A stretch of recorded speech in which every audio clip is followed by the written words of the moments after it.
What up, people? Oh my god, my hairline is off. Holy shit, it's off. What the fuck? I just realized this shit's not lined up. My barber's gonna hear of that one. My barber's gonna hear from that one. It's not lined up. That's crazy. That's crazy. I just realized it's not lined up. R.I.P. to me. Jesus Christ. I think I might be able to fix it, but I'm not sure though.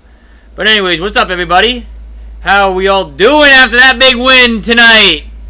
That was a huge W right there. That was definitely a much needed blowout as opposed to that heart attack game that they gave us last time. So, can we get a W for the Boston Celtics in the chat here real quick for me, please? That was a hell of a win for the Celtics tonight. That was a really good win. Took care of business as they should. Got a little bit scrappy, but they didn't back down. And they got themselves a good win tonight in Indiana. And now they go on to play the Portland Trail Blazers for their next game. JB really out here proving why he deserves to be in the MVP conversation. He has been playing at a super high rate this year. Something that nobody, I should say nobody, I expected it from him. But not this. This has been an absolute rampage. Hope you guys had a phenomenal Christmas also. Hope you guys got to see your families. And I hope you guys got to enjoy your days and everything else like that. Seeing some happy Merry Christmases from people in the chat asking how my Christmas was. Honestly, Christmas was a little bit weird. Because normally I'm at the Celtics game, right? Like, we're normally celebrating. You guys know for the most part. I normally celebrate my Christmases at TD Garden. That's where I normally go on Christmas Day. That is the spot for me to go. Because normally, the Celtics are playing at TD Garden on Christmas Day. So that's normally how I spend my Christmases.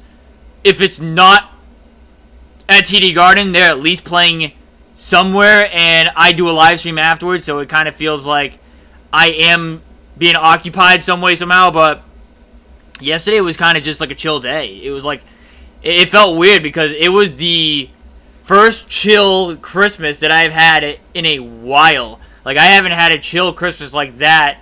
I can't even really tell you how long. Probably 10 years ago, maybe? I mean, the last time they haven't played on Christmas was 10 years ago, but, like, the first Christmas Day game that I ever went to was 2018 when it was that 40-point game from Kyrie against Philly. That was the first Christmas Day game I've ever went to. And anytime the Celtics were in the Garden after that, it just kind of became tradition. And I think they played a total of what? It was like 3 or 4 times on Christmas Day at TD Garden. I mean, there's 4 total, but like the ones I've been to, I think it's been 3 total. It was 2018, there was 2022, and then there was 2024s that I went to. I want to take a look real quick. 2021 and 2022. Was that? Oh, that was in Milwaukee. Yeah, so I was not there for that one. Okay. That Christmas Day game was in Milwaukee. Yes, got it. So yeah, I've been to 3 Christmas Day games, and they've just kind of became tradition. If they're playing next year, which again they should be playing on Christmas Day next year, I kind of want to go no matter where it is. I want to travel to it if I can. I understand that that might be out of the question, but that'd be really dope if I could go travel for that game. And get to go to it if it's an away game. But if it's home, I would rather it be home, obviously. But I have a feeling they're going to play on Christmas Day next year. Because, I'll tell you what, the league missed the Celtics on Christmas Day this year. I think they got snubbed of Christmas Day. I think they definitely should have been a part of that day. And, I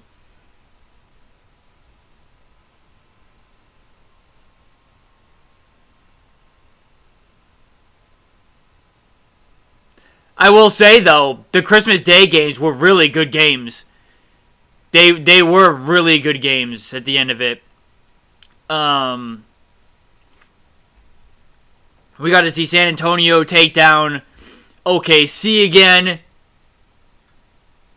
OKC's still crying that they're not getting any calls, even though they've gotten every single call for the past year and a half or so. Like, the league's really starting to crack down on giving them some calls. We love to see that. I mean, they still even shot 25 free throws in that game, so, like, they really have nothing to complain about, if you were to ask me. That makes them on a 2-game losing streak now? Yeah, that makes them on a 2-game losing streak.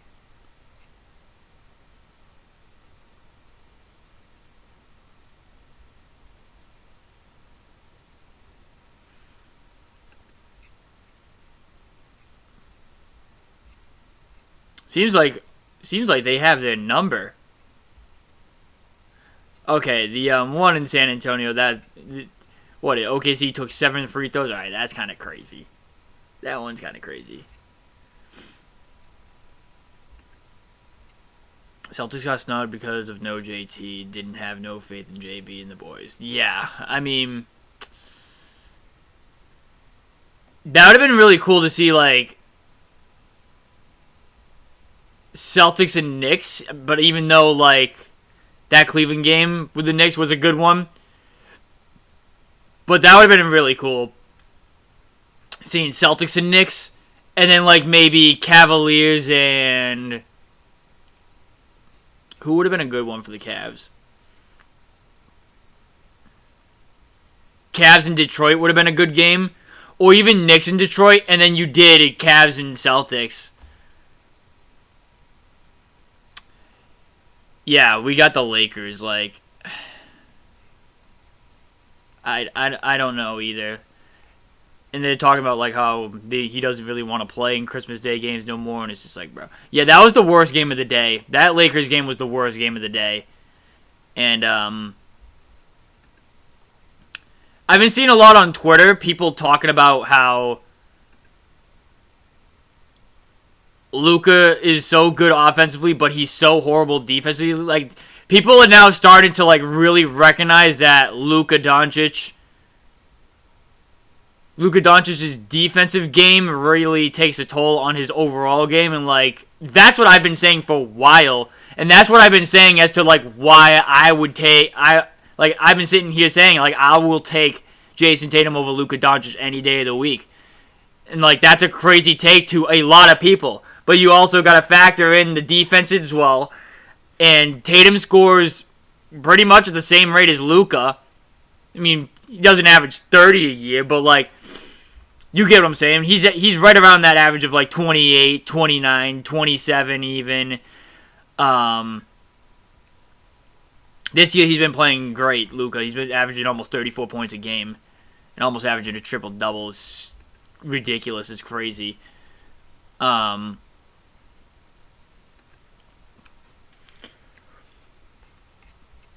again, there's two sides to the basketball. There's just two sides to it.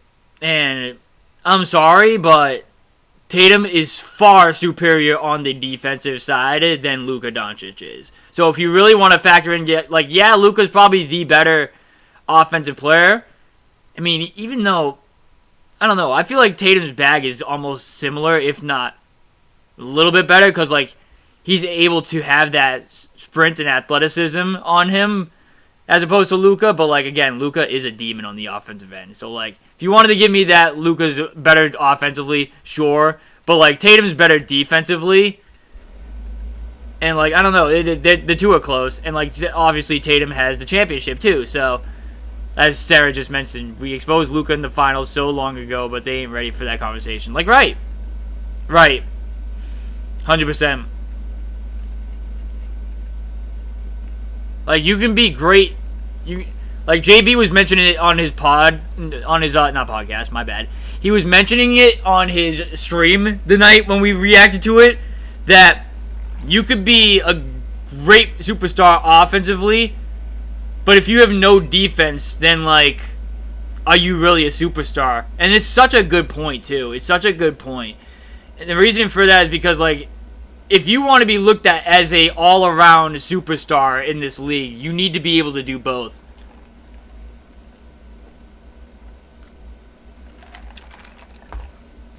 That's why, for me, I mean,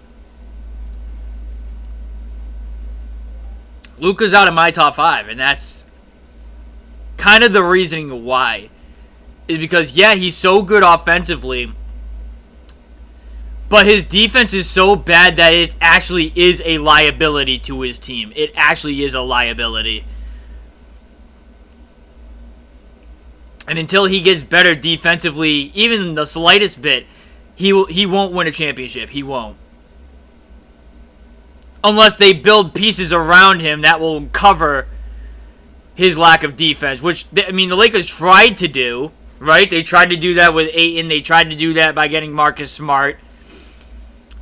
But as of recently, they've been falling down. They've been falling down a little bit. But again, hope you guys had a great Christmas. Hope you guys had a nice little day to yourselves, and maybe you guys got to see your family members. Make sure you give your family members a huge hug, and make sure you tell them you love them, because if you guys haven't noticed, if you guys haven't been hearing the YouTube news as of recently, we lost a YouTuber by the name of Adam the Woo. He was a vlogging YouTuber. He was mostly known in the Disney World community, but he vlogged all around the globe. He would go to Paris, he would go to Hawaii, he went to Vegas, he went to Oakland to see, I think he went to see the last game ever at the Oakland Coliseum, if I'm not mistaken correctly. But he travels all over the world, and it just happened so unexpectedly and so, what's the word? Surprisingly, like nobody saw it coming.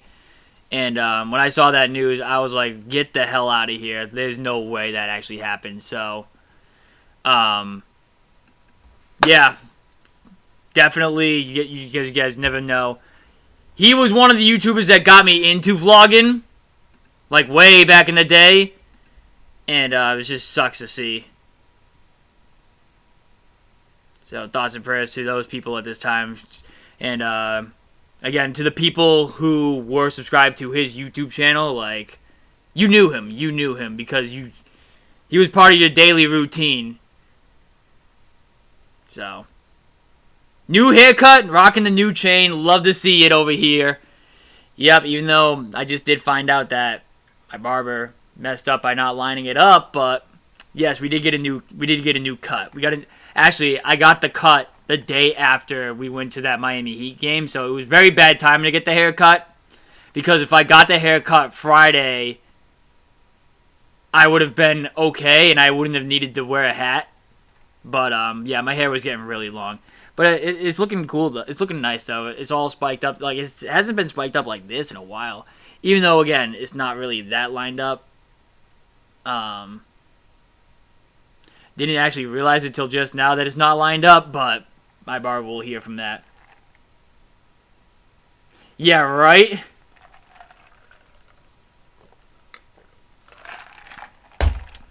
Where is that hat, by the way? Oh, it's right here next to me.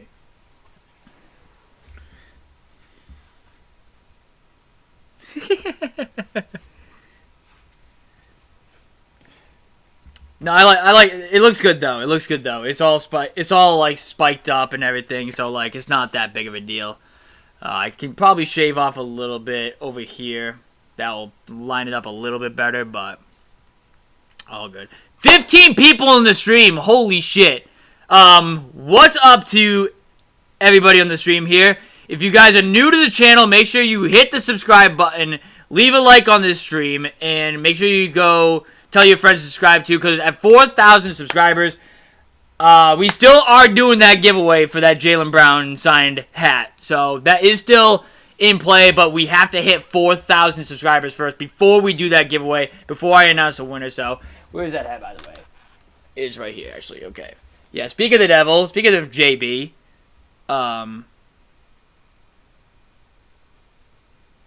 this is the hat we are giving away. So 4K, that's when we do the giveaway, so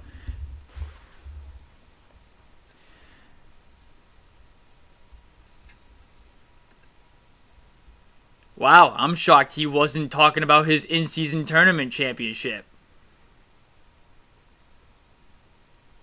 I thought for sure I was gonna hear about that.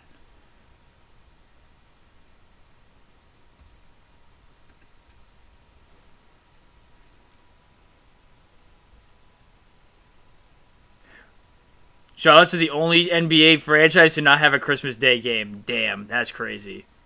At least Adam the Woo is in a better place watching over us. He's probably vlogging in heaven right now. Oh, yeah, you are 100% right.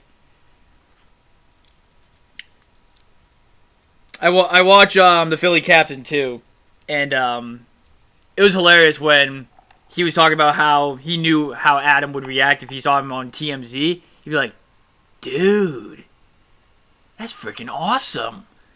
Like he's probably walking around with his camera right now in heaven, and he's vlogging and he's like probably like, "Dude, this is awesome."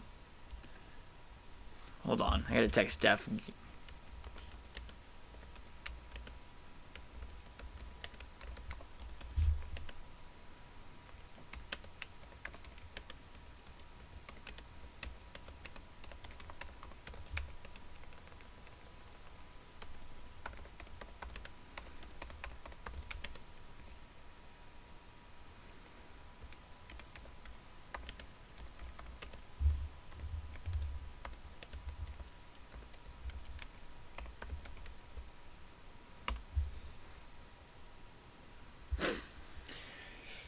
Let's see here.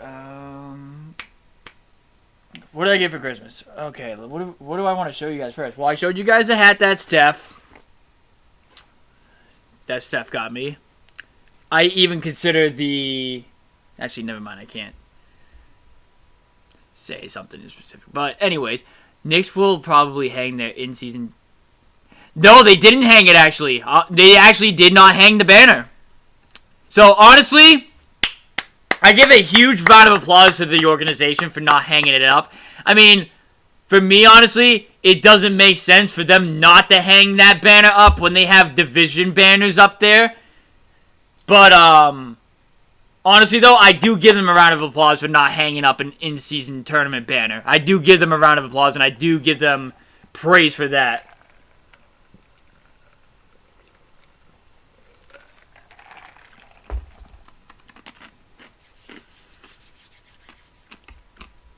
Anyways, yeah, I got this stream.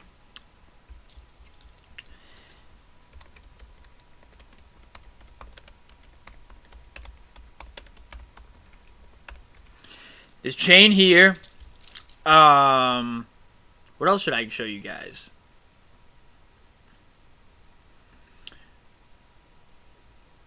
No, but the NBA on Prime Studios hung up. Oh, they did? No, they did not.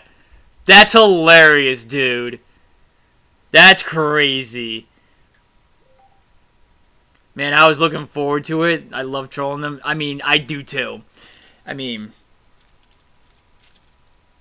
we have that guy that always comes on stream here, but like reality, he can't talk shit. He was in his dad's nutsack the last time the Knicks won a championship, so he really can't say shit.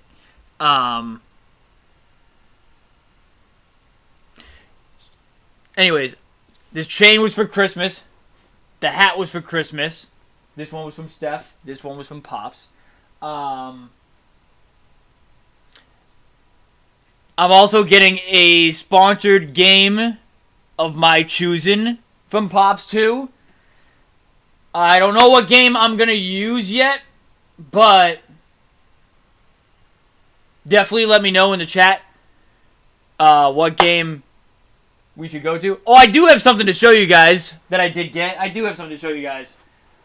So, okay, which one do I... No, it's not this one. Okay. It's this one over here. So, Christmas Eve, I go to my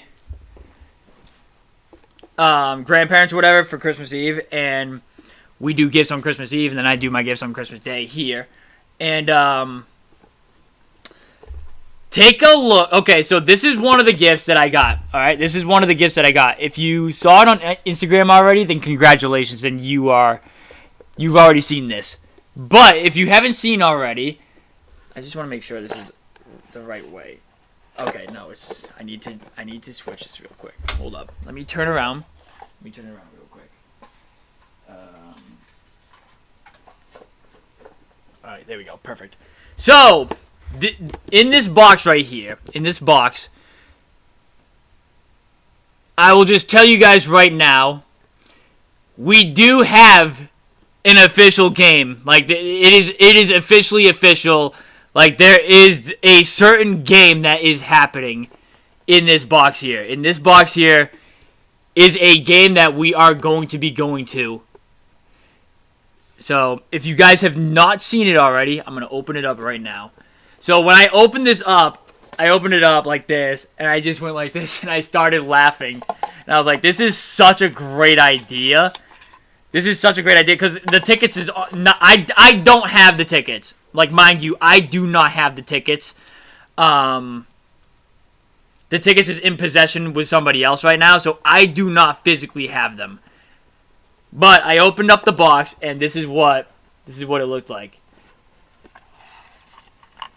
Okay. There's a picture of Xander right here, and in the box also was this. And I just started laughing. And then they pulled up their phone, and they showed me the tickets. The Madre pulled up the tickets. And it is confirmed, though, opening day at Fenway next year, we are seeing the X-Man make his first debut against Boston at Fenway.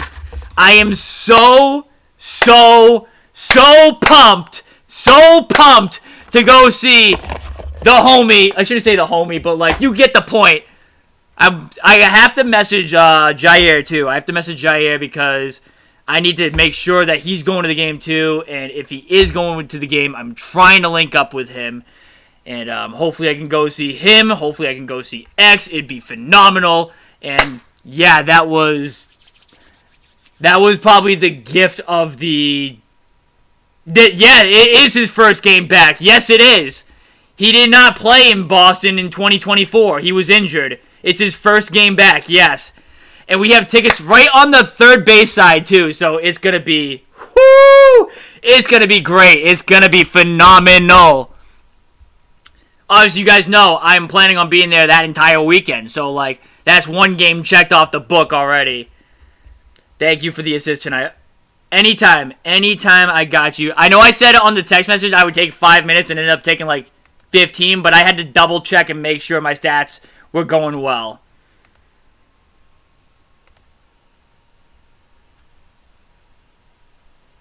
Yeah, I gotta text. I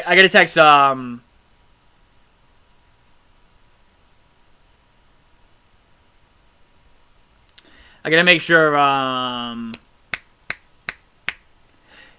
I think they did the video tribute because he was there last time. But he did not play, if that makes sense. And the timing was bad because they played San Diego legit right after the NBA Finals. Not the game, not the exact series after, but it was the series after the Blue Jays, I believe. So for me, the timing just was not perfect.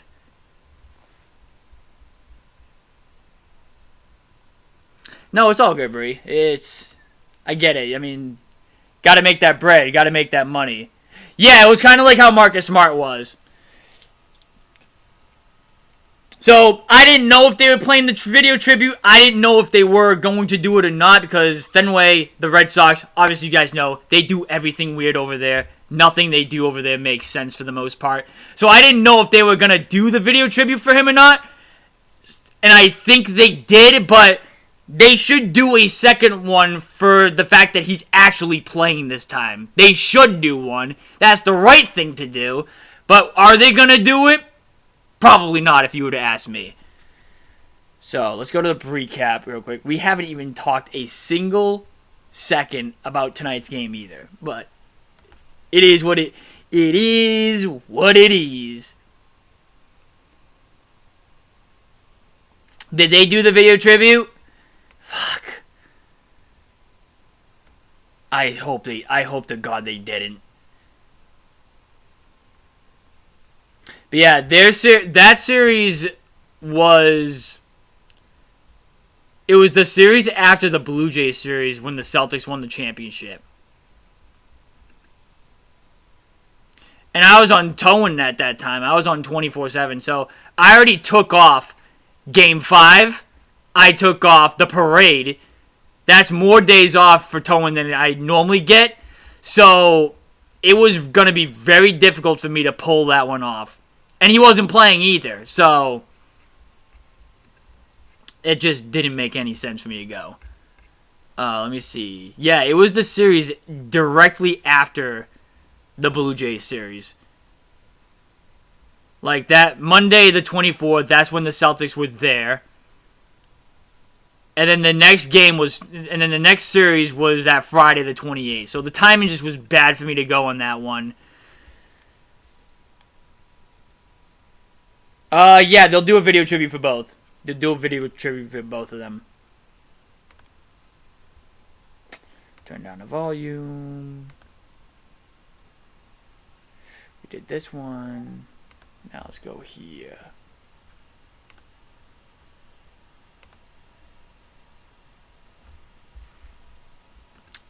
I also missed some of the notes, I believe, like the Pacers' largest lead or whatever. But again, I don't think you really cared.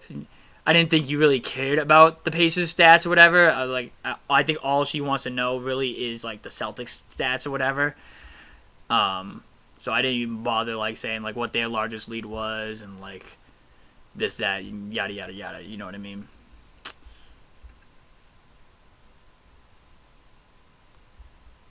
I should have put on there though that the Celtics improved to 19-11. I should have put that on there.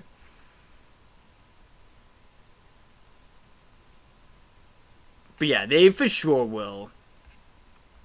They 100% will be giving him a video tribute, like Drew and KP. 100% they will.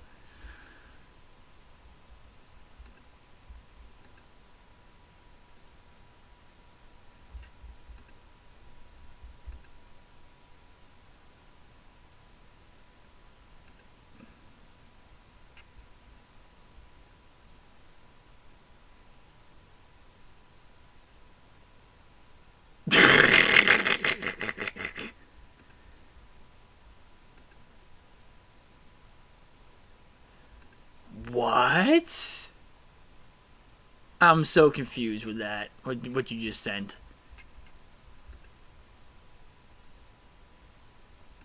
Okay. Anyways, that comment was weird on one of your posts.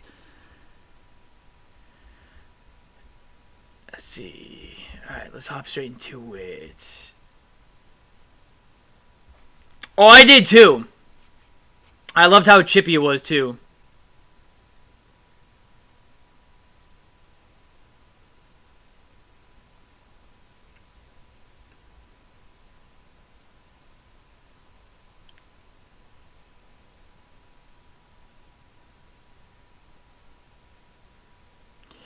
I mean, shit, Peter, if you're giving away free cars and you're giving away free TVs, then I'll definitely get what you're saying, dude. But other than that, man, I'm going to do my thing and that's it.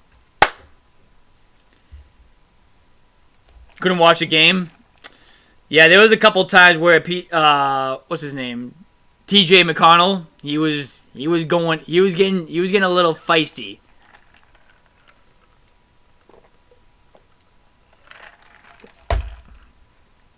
That would have been sick. That would have been sick.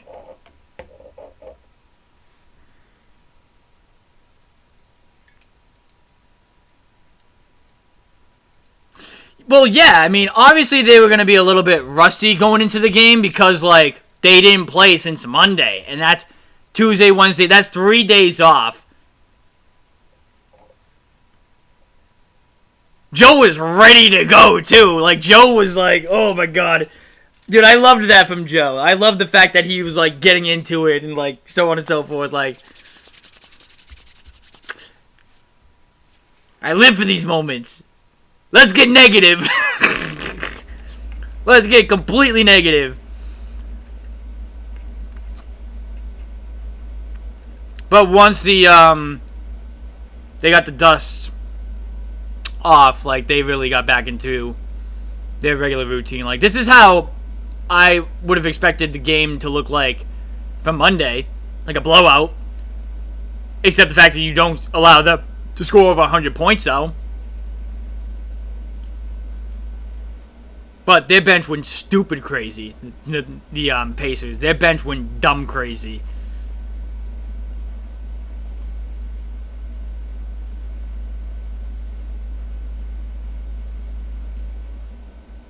Now Joe's giving Josh Minot DNPs. Like, I'm not going to sit here and complain about Joe Mazzulla a lot. But he's been doing a good job for the most part this year. But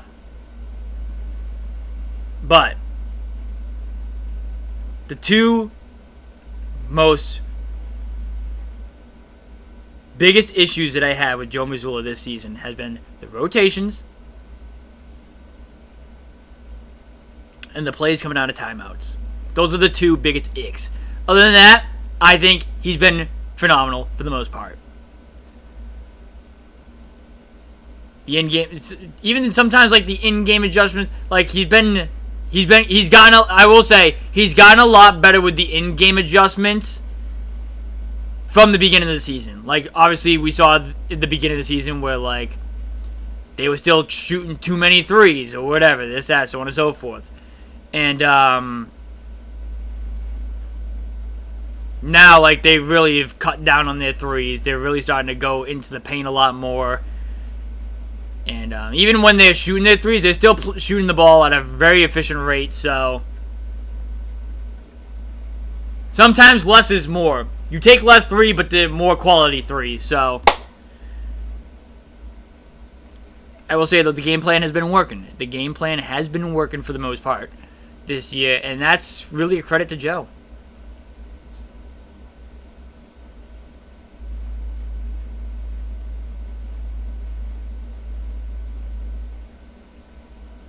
Well, yeah, that's what I mean by rotations. He sits players too long at times. What, they still do what? Chuck up threes? Yeah. Not as much as years in the past, though. Not nearly as much, I'll say. Like, there were some games where I saw them chuck up 60 threes in a game or 50 threes in a game. Now they're down to, like, around the 35 to 40 range, which... that's not terrible.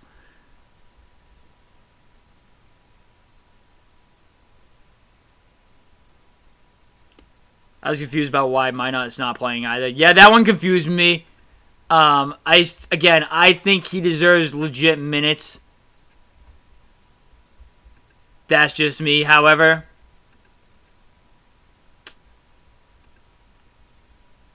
I mean, we could talk about everything like that Joe's doing and like the play from everybody else, so on and so forth. But realistically, what really comes down to it at the end of the day is how Jaylen Brown's been playing. Like, is he... question for you guys. Is he top 10 in MVP voting yet?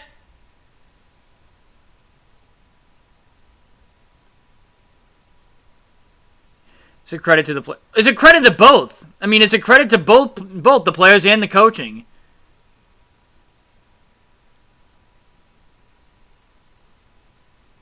You can analyze the losses as much as the wins, but at the end of the day, though, besides you, I don't think anybody predicted this team to be in third place. I don't think a single person predicted him to be in third place.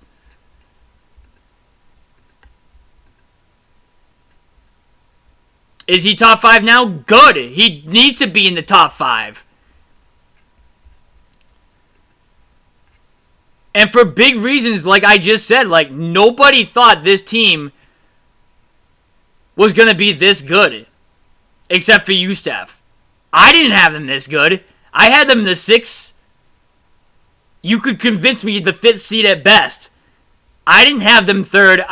They realistically have not lost a beat. And the reasoning why that is because of how Jaylen Brown has played and because he's making his teammates around him better. And yeah, Derek White has really turned himself around since his shooting slumps at the beginning of the year. Like now he's at 40% from the field. He's at 36% from 3. So for the 3-pointers, he's right around like where he normally is again. Maybe a little bit on the lower end, but like he's right around that area. And the field goal percentage is still not as good as years in the past, but it's getting back to what it normally is.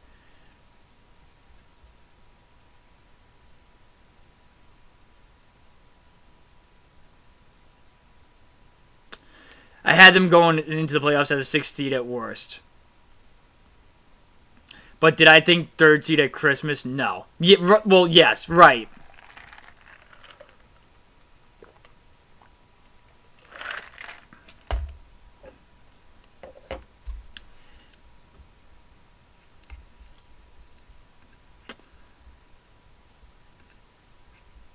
Let's see.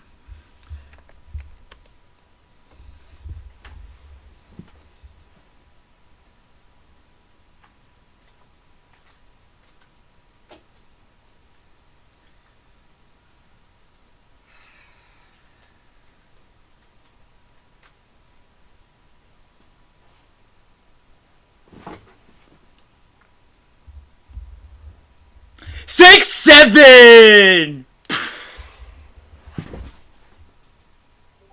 Bro. I thought that's been dead. Like, I thought that shit's been dead. I haven't heard that in forever. Like, I haven't heard that in a while. And of course, out of everybody in this chat to bring it back, Bree's the one to bring it back in this chat? Oh, Lord. That's crazy. It's funny, I was legit making a poll, like, for you guys to vote, like, where did you have this Celtics team at the beginning of the year? But then I saw that, I was like, well, that, what it is what it is. Oh, Lord. Yeah. But I had them 5th seed at best. I had them 5 at best. I did see them as a playoff team.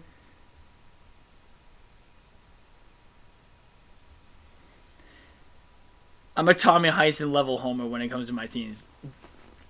Yeah, you're a green teamer.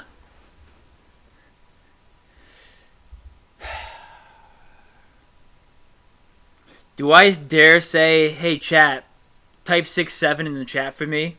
Do I dare say that? I mean, it's technically already in the chat, so I mean, go at it, guys, I guess. YOLO. You only live once.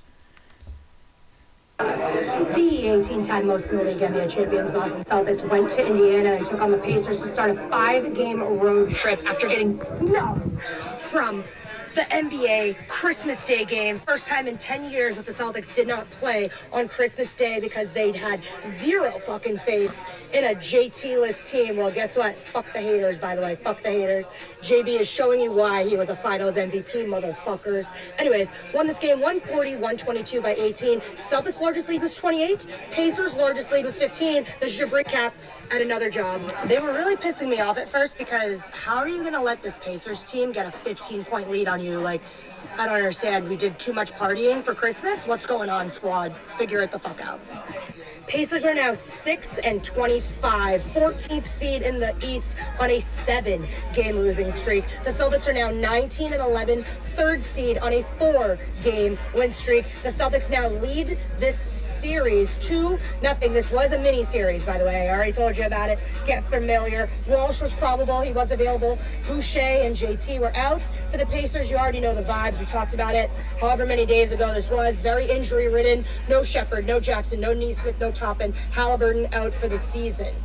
Just kind of insane how they go from a team that was NBA Finals bound to now. Well, it's not really their fault so either. Far down on the Eastern Conference brutal standings that they're going to be a lottery pick team. It's insane. JB was your leading scorer tonight, his 18th game of the season with 30 or more points. He ended the night 33 rebounds, 4 assists, 4 steals, 1 block. This was his 8th consecutive 30-point game. At least a game with at least 30 points. This was his 8th consecutive game with at least 30 points. If he does this again against Portland, he ties the franchise record for the most consecutive games with 30 or more points since Larry Bird.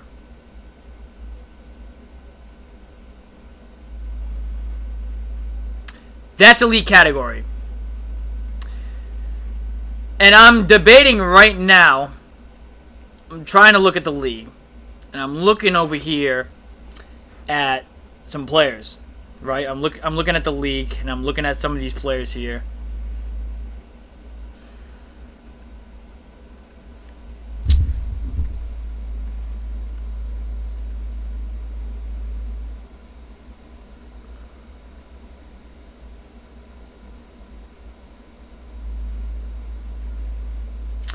Okay, so why does ESPN have Jaylen Brown as a guard? He's a forward. He's a small forward.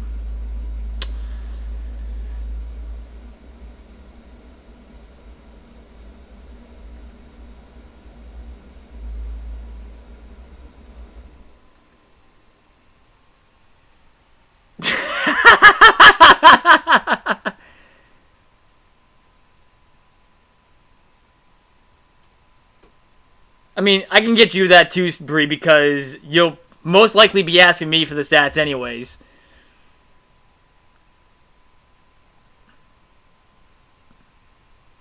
Yeah, I know. Honestly, you're not wrong, Bree. Peter, you kind of are giving us bot vibes. You kind of are, dude. I gotta keep it a buck with you, dude.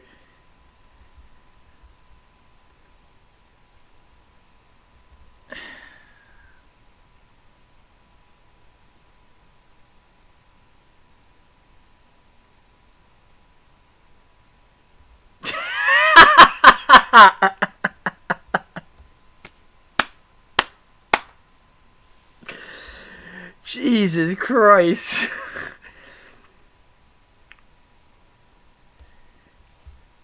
Damn, Breeze out here flaming everybody tonight. Hitting Justin with the 6-7 when he said the 6 or 7 seed.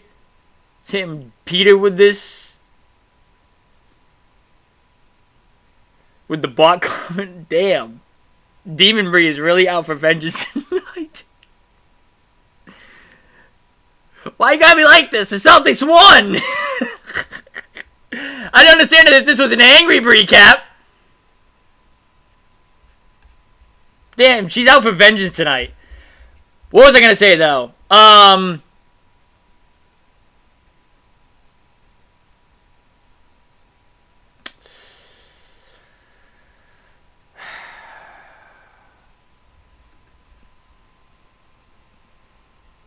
I had JB top 15 in the league before the season even began. Do I dare put him closer to the top 10 now?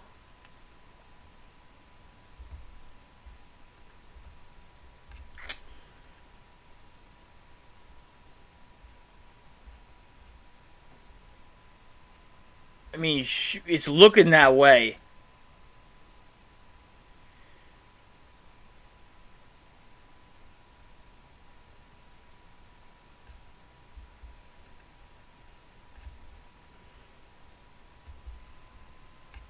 How is he versus Ant Edwards right now? I kind of want to see this.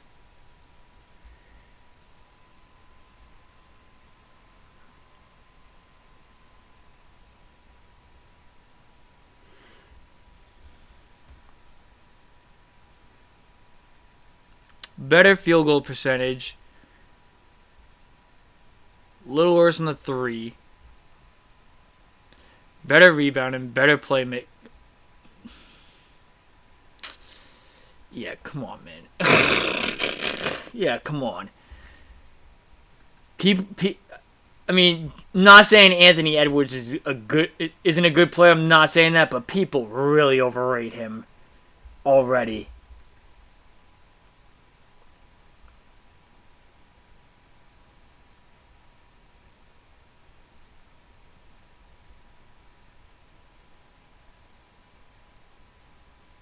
That'd be nice if you could catch the 4th.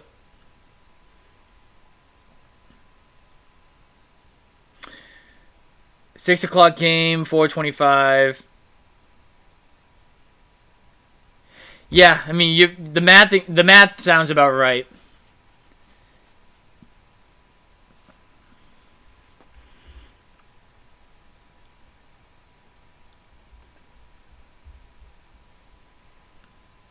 Well, I'm looking right now. Jokic averages more points than him. Mitchell does. Tyrese Maxey does. Shea does. And Luka does.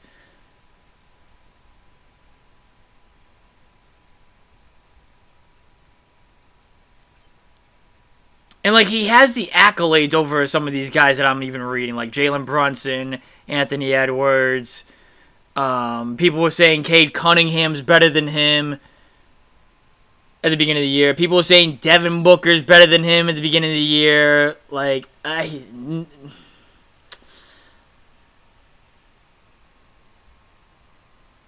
he's having a phenomenal year, really proving that he can be a number one. Like, Devin Booker, I'm sorry, like, besides that year in 2021,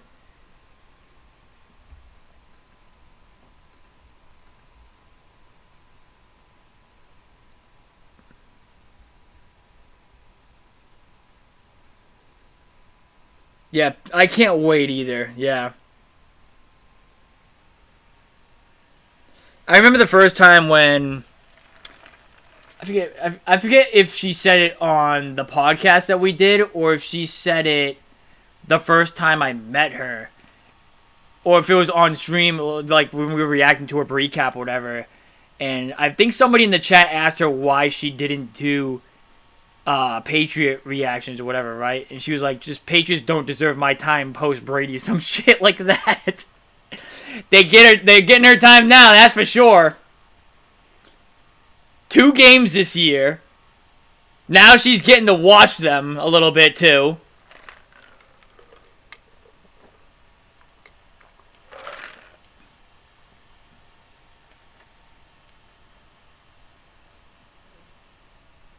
Guys, we need to eventually...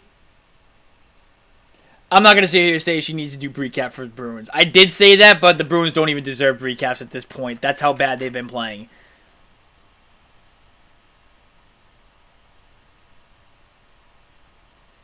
Could do that, though. If she really wanted to do that.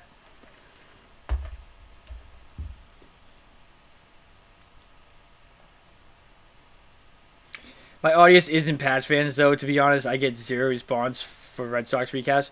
Well, yeah, because I hate to say it, but baseball's kind of dying.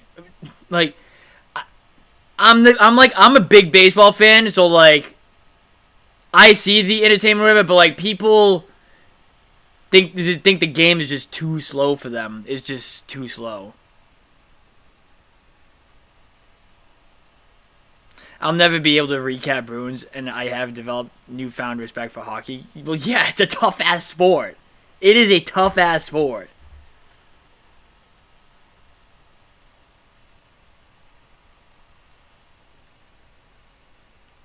Yeah, right? We'd be the only ones to watch Patriots recaps. Yeah, 100%. Although I will say, there is an audience there for football. There is an audience. There's an audience for hockey, too. It's just not covered as much. I don't know why, because this technically is a hockey town, too. Like, if you're not going to play hockey in Canada, like, this is the place to go play hockey. So I don't know why it's not covered at least a little bit more. But I can't find reactions to do whatsoever for hockey. And plus, they're not playing good right now either. So, like, that definitely doesn't help the cause of it either. But yeah, baseball's... The reason why it's dying is because of...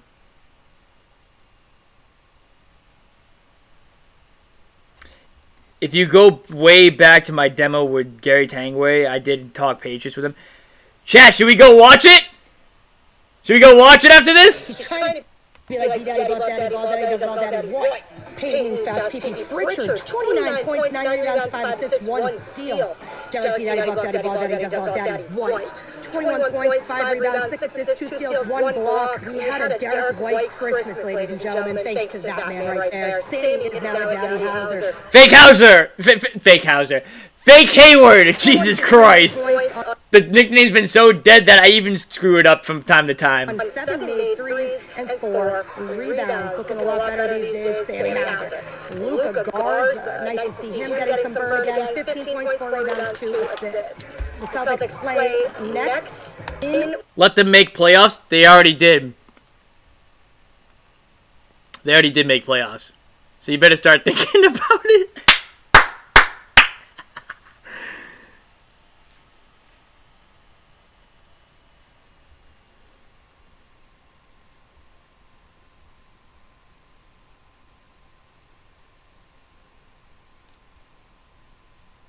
Where's the volume? We had a Derek White Christmas, ladies and gentlemen, thanks to that man right there. Sammy is now Daddy Hauser. 23 points on 7 made threes and 4 rebounds. Looking a lot better these days, Sammy Hauser. Luka Garza, nice to see him getting some burn again. 15 points, 4 rebounds, 2 assists. The Celtics I know, I didn't think I'd be next doing Luka Garza stats, but here we are. The Blazers on Sunday. So until Sunday, this has been Brewery D, Boston Bannerball, and there's your recap at work, not doing my job. At a new spot, how dare I? Damn, what an impression at the new spot, doing recaps. Well, you know what I mean. I want to see how they do in the playoffs. I could recap the playoffs.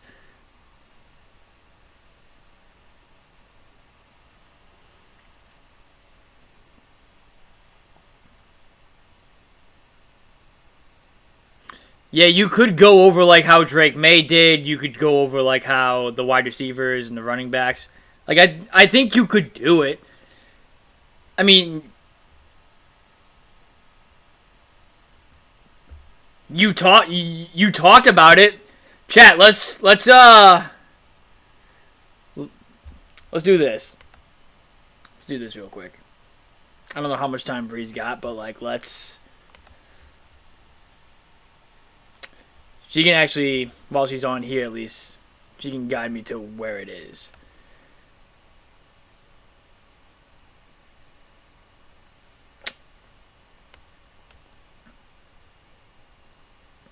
Yeah, definitely Drake May heavy.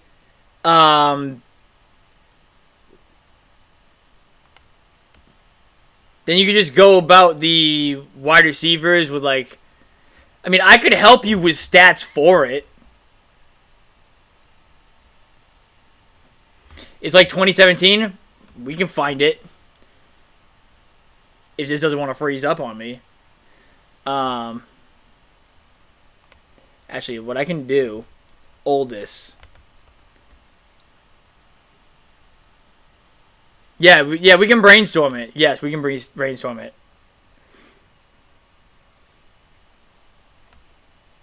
And Avery Bradley, 2? Chat, All-Star break? Listen, All-Star break? We need to do some old reactions for Bree. We need to do some old reactions here, because it looks like there are some bangers here. It looks like there's some bangers here. Alright, Bree, which one are we doing?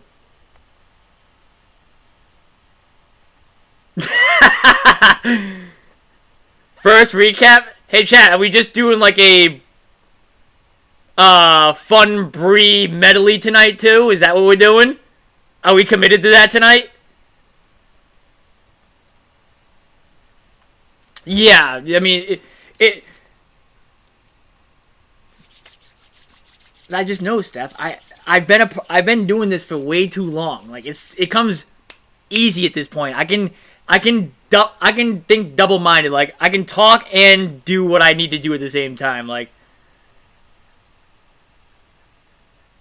it is easy. Old school Brie medley. Let's go. All right. Which one are we doing first? Merry Seasmas. Yeah, that's what we're doing.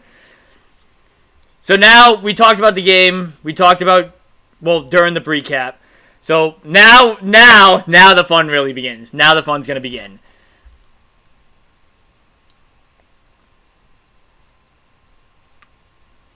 Should we do? So which one? So there's two Gary Tangways. Which one are we doing? Are we doing this one, or is it this one that we do? Dealer's choice. Oh God. Do you talk Patriots in both of these?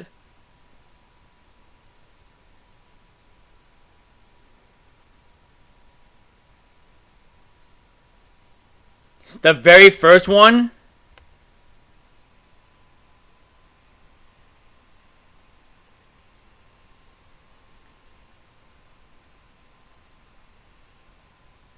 The very first... So, Steph, the very first... Alright, I see Patriots on that one.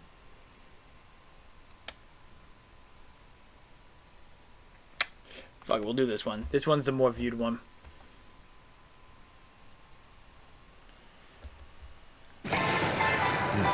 Because there are 5 a.m. flights in your area, there are drivers in your area. Welcome back to Early Edition. Look who it is! Yo! That's the fam right there, yeah!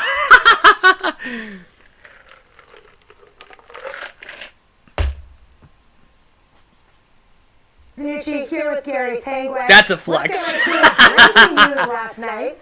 Evaldi, 4 more years. $67.5 million, though. Wow, back in the day when the Red Sox actually spent money.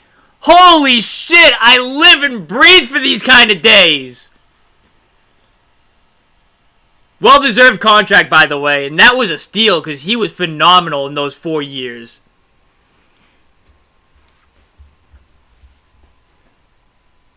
He did? No! That's fucked. No, he was one of the GOATs.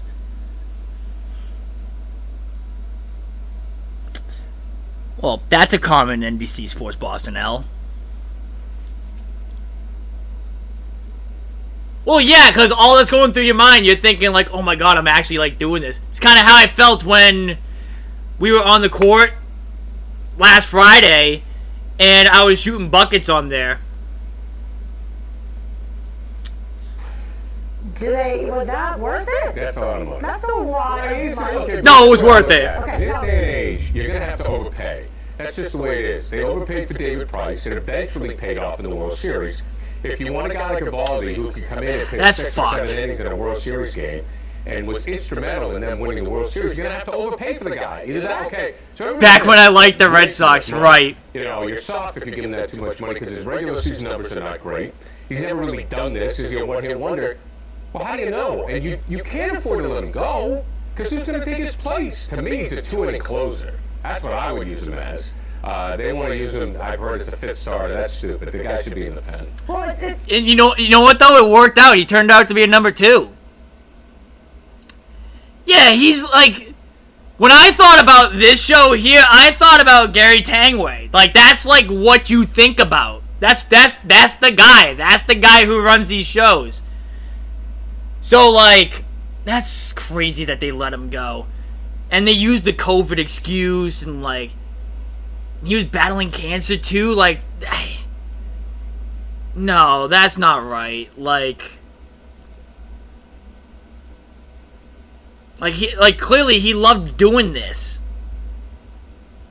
and you're gonna take that away from him, especially like when he kind of like, I shouldn't say he needed it, but like it was an escape from like reality of like what he was going through. That's crazy.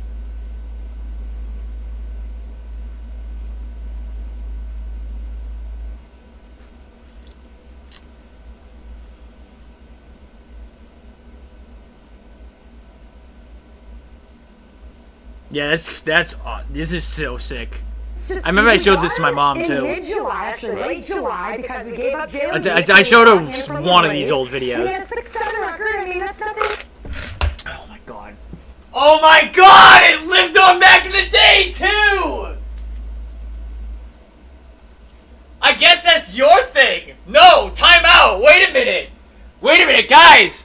Hold on. Wait a minute. Go back. Guy should be in the pen. Well, it's just, we got him in mid-July, actually late July, because we gave up Jalen Beeks and we got him from the Rays, and he had a 6-7 record. It's confirmed. Bree started the 6-7. Bree started the 6-7. No, it's confirmed. It's confirmed. Wait a minute. Time out. Time out. Time out. Now, honestly, I'm gonna say it because she's technically started the trend.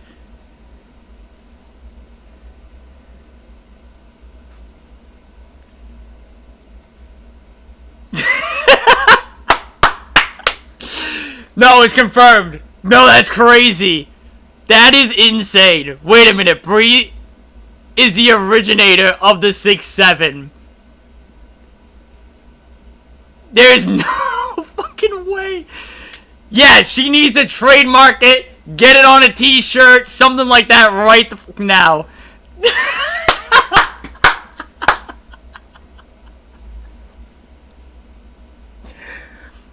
Alright, that's what sold me on that meme. That's what sold it on me right there. I'm dead. I'm dead is right there with you. Yeah, it took 8 years to take off. But yeah, honestly, that's what we should do. Hold on, time out. Wait a minute. Because we gave up Jalen Beeks and we got him from the Rays, and he had a 6-7 record. I mean, that's not... Hold on, time out. I just thought of the sickest shirt idea. I just thought of the sickest shirt idea that we could do. We need hashtag Bree started 6-7 with this right there. We need to make the t-shirt. That's what we need to do. We need to make a t-shirt saying that she started this. Like, she's got the hand movement, too.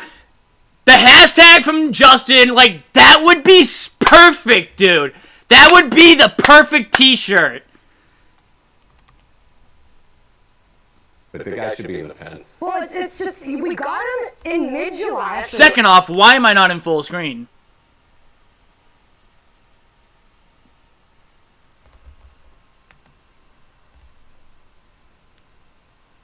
We gotta work on this. We gotta work on this. Crazy. Something in my head was like, I think this is the one to do. Sorry, that's stupid. The guy should be in the pen. Well, it's just, we got him in mid-July, actually late July, because we gave up Jalen Beeks and we got him from the Rays, and he had a 6-7 record. I mean, that's nothing crazy. I can't.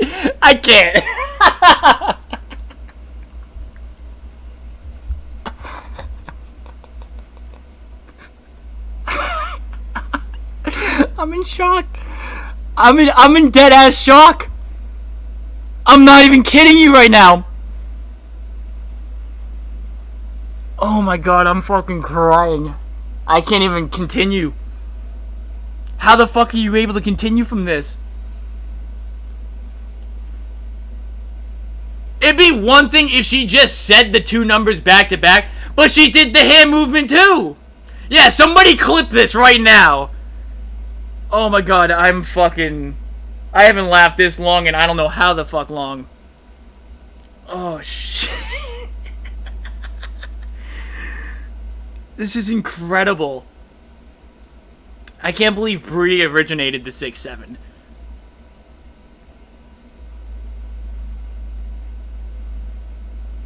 That's incredible. Now I'm gonna say it. Like, now I'm legit gonna say it because now I technically know who really started it. Oh, that's hilarious. That's hilarious. Honestly, I might even post this clip on my feed. That's fucking hysterical. In mid-July, actually late July, because we gave up Jalen Beeks and we got him from the Rays, and he had a 6-7 record. I mean, that's nothing crazy. He had 101 strikeouts, only 20 walks, which is good. 6'7". It's like Cora's genius. We saw 6'7". Is that they were having bullpen trouble. So his thing is, do you put your starters as relievers, or even like you said, a closer? We could use them for anything. So the Red Sox use them for anything. So it's like, I don't know, 6.7 is 67.5 is a lot, but it's a lot of money. But again, is it worth it? It's like I think it's worth it because of what he can give you. Last year they had bullpen problems. He's also versatile. Go back once more. All right, we're just gonna live right here then. That's what we're gonna do pretty much. All right, what's up, Seth? He's a 2-inning closer. That's what I would use him as. They want to use him, I've heard, as a fifth starter. That's stupid. The guy should be in the pen. Well, it's just, we got him in mid-July, actually late July, because we gave up Jalen Beeks and we got him from the Rays, and he had a 6-7 record. I mean, that's nothing 6'7". crazy. He had 101 strikeouts, only 20 walks. This is incredible. Right. But who would have thought that this is how I find out that the meme was originated? How it was really originated. So, his thing is, do you That's incredible. put your starters as relievers, or even like you said, a closer? We could use I'm them glad for we did anything. this pre-medley. So the Red Sox use them for anything. So it's like, I don't know, 6.7 is 67.5 is a lot, but It's a lot of money, but again, is it worth it's like I think it's worth it because of what he can give you. Last year they had bullpen problems. He's also versatile enough so he can start. I understand that they're going to have to deal with the luxury tax. I'm dead. Oh my God, they certainly have the money to do so. They're coming off a World Series victory. So now Bree needs a 6'7" merch, and she needs to get Bing Bong Bye merch going. Bree, you got some work to do for your merch for Boston Bannerbound there. I mean, what we could do is we could collab on some merch. We could do that too. So you have to overpay. That's the way it is. You're going to overpay for people in Major League Baseball. There's no doubt about it. You know, payroll, I think they let them go. I actually got to talk to Mike of how to actually get the money from and it's crazy because again, the sales. Talking about Cora, it's 108 wins. We still haven't and figured that out Series. yet. We As a sold rookie some manager, t-shirts you too. don't I don't know if we have to get Manager of reach the a Year. goal, I think but that's absurd. Well, yeah, what this hurt is Cora, insane. I thought he was 100% agree. because he was able to take all those attitudes and all those egos and massage them and create a fun clubhouse. A year ago under John Farrell, it was not a happy.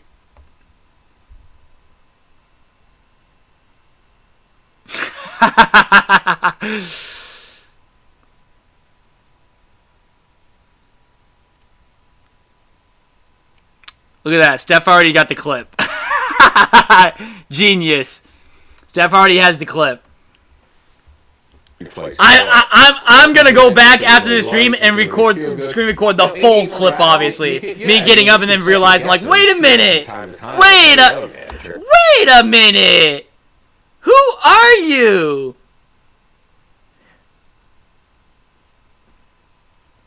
That's the person who originated 6'7". But the way he brought everybody together in that clubhouse, to me, made him manager of the year. You know, what hurts this is the core is the incredible. big payroll. You know, so you have other small market teams, so their payroll isn't as large, but people feel with that amount of talent, you should win the World Series. Or I'll check it. I'll check it after stream. Because I'm gonna post it after roll out stream, the most global likely. baseball. Well, I don't think it was. Well, just I that, should say honestly. most likely. thought I he am made gonna a lot post of the clip. changes, Great substitutions, great pitch hitting selections. Right. I might do a reel he on knew it, what he was honestly. doing, and I think that he didn't get enough credit. Well, he didn't get enough credit, you know, because the way he managed the bullpen, which That's what I'm eventually, saying, which got eventually got Evaldi paid. Like a skeleton bullpen. Yeah, he didn't have one. I He had mean, nothing.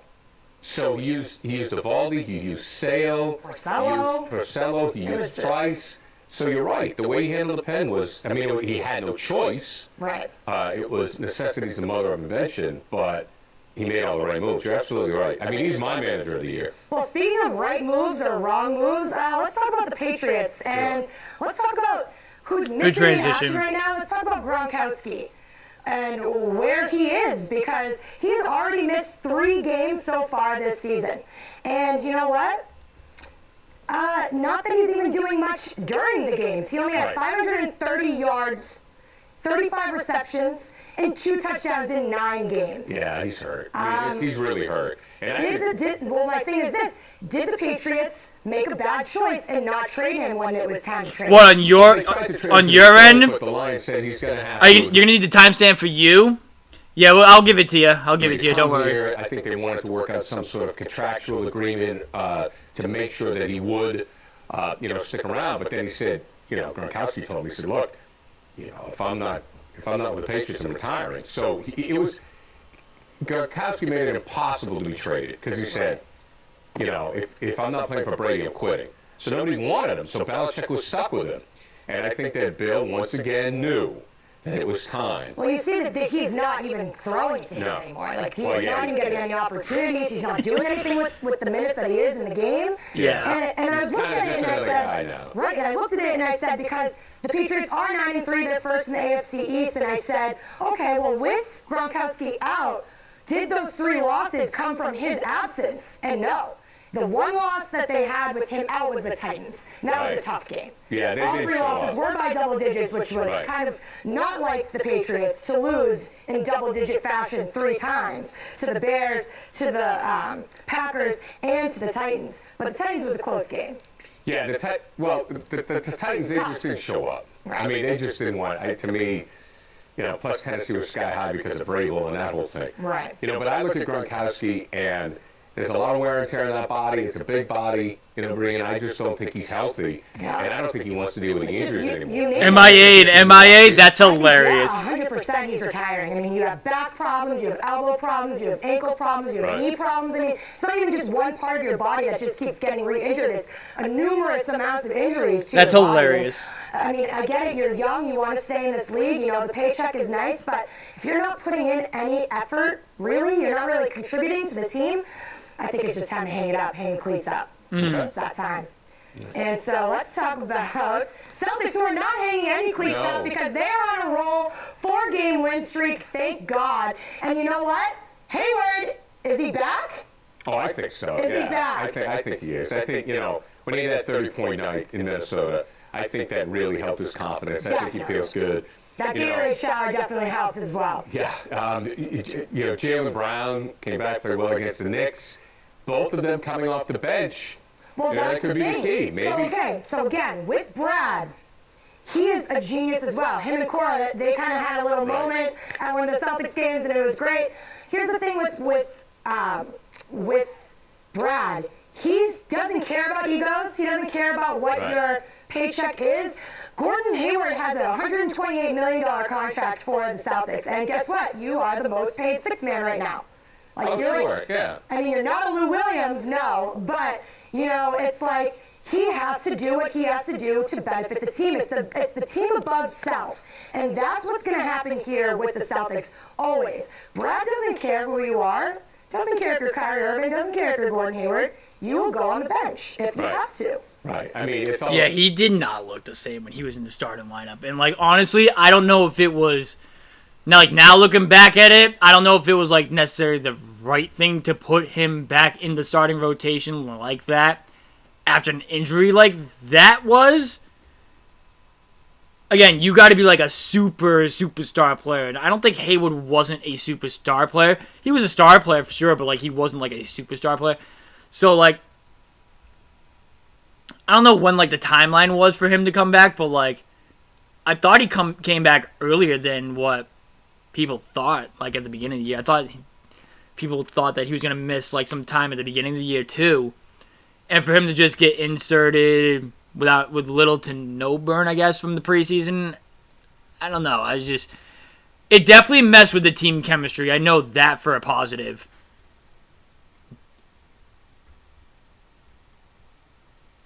Yeah. Yeah, that was definitely one of the ugliest injuries ever.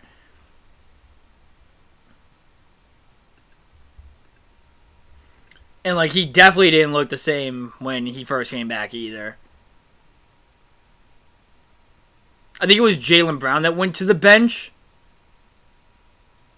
in place of him, if I'm not mistaken. Wait, the lineup was Kyrie, Smart. I think it was Kyrie, Smart, Hayward, Tatum, Horford. I think that was the starting five, if I'm not mistaken correctly. Either that or JB was the starting two.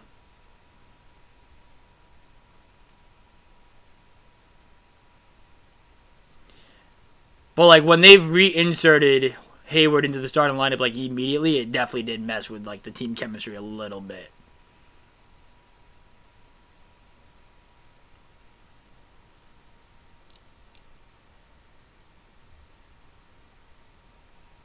Wow, I just saw on my other computer here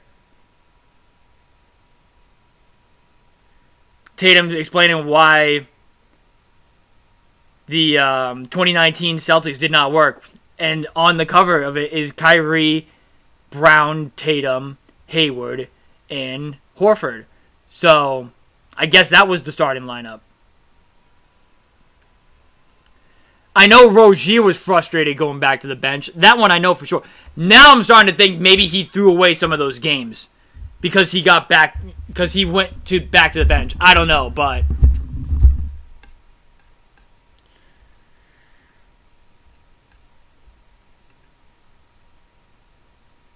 oh, did you post a clip already, Bree?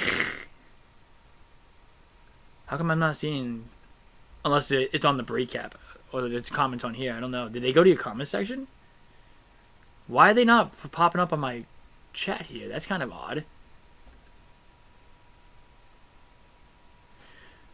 Anyways, though, let me try and refresh this so I can see if I see any of the comments. Well, yeah, I mean, he sold too. He completely gave up on the team. He completely gave up because he lost his grandfather. I have an opinion on that. Not saying that losing a person in your family, like, you should just ignore. Oh, do this as a TBT? Ooh, you should. That would be sick. It is? It's not popping up on here.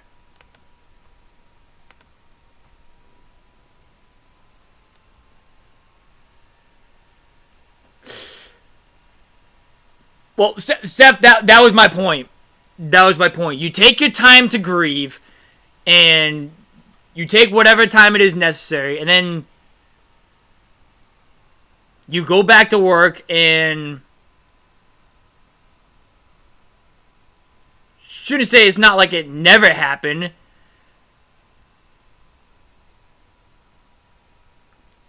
But you just don't... What's the word that I'm looking for? You don't not care about your job anymore. Like, that's the point I'm trying to get at. And then I will never forget when he was in that locker room at All-Star Game with Kevin Durant, and he literally goes 2 max contracts. He literally puts up 2 max contracts, plotting his next destination with Brooklyn or the Knicks, one of the two. Like, he knew exactly what he was doing. And this is 100%. Isaiah played when his sister died and dropped 40. 100%, yes. Like, I get it. Like, regular season, it's a little bit understandable where you could take some time off, but he completely gave up on them afterwards. And to use that as an excuse as to why he really didn't care about what happened anymore and why he gave up here in Boston, it's lame. It's lame. it's a lame excuse. Again, not saying that he can't feel sad about losing a loved one. No, I'm not saying that. But what I'm saying is how he handled it afterwards was no. Like,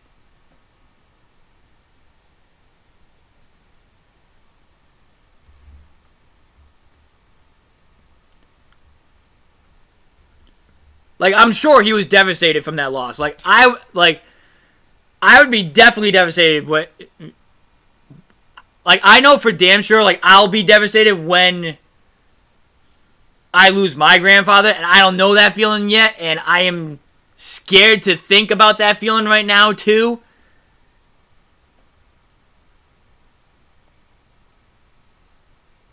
But to use that as an excuse as to why you're not doing your job or whatever is like, I don't know.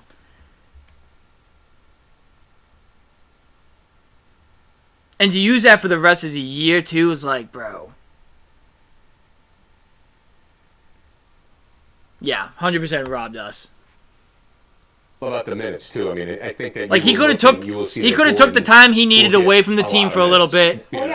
Came back when he was good, and that but he'll finish the game. No problem. And it provides more opportunity. I mean, and I think that's kind of what happened is that he didn't take the time he needed. But again, that was his choice, though. There's more basketballs to go around. You get Kyrie and Tatum, and they can score now with the first unit, and these two can come off and score with the second unit. Yeah. It's not all crowded with them being in one lineup. No, I agree. I think on paper, everyone overhypes the Celtics this year because everyone oh yeah, I did too. I was like, yeah, everyone's healthy, everyone's back, it's going to be great. But you know what? If you looked at it last year, if you really looked at it, it was a third string team. Yeah, I miss Gary too. Right.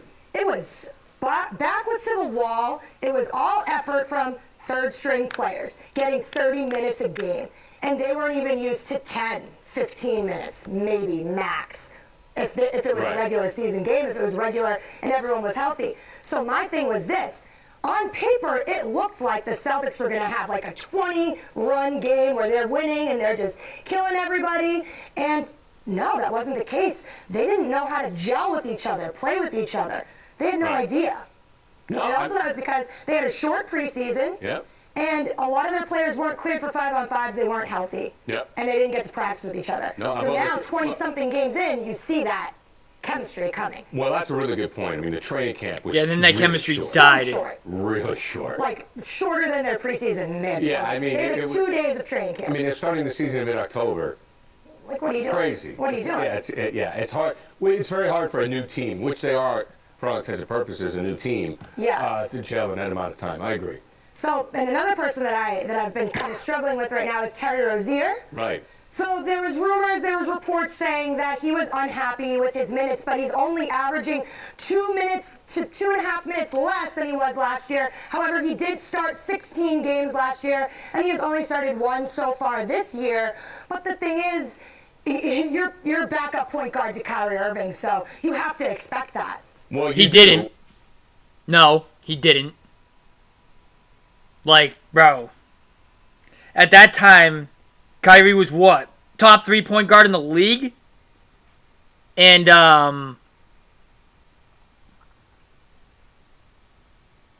he was unhappy with his role? Like, what do you mean, dude? What do you think, you should be starting? Over Kyrie? Over Jaylen Brown? Come on, dude. Get out of here with that nonsense. Like, that was crazy itself. But I totally agree with what you guys are saying in here. Like, Kyrie, 1,000%. 1,000%. Gave up, didn't give a fuck, did not care if he returned here or not. After he promised the city of Boston, if you guys will have me back, I plan on resigning here next year. Literally goes to Kevin Durant and goes 2 max contracts. 2. Already plotting his exit out of Boston. Then he goes and uses the grandfather's his loss as a reason for why he acted the way he did. Like, that's a load of nonsense. Again, Losing a loved one sucks. It obviously does. And I could not even imagine what he felt to losing a grandfather. I am scared of how I'm going to feel when I lose my grandfather. And even how my family's going to react. But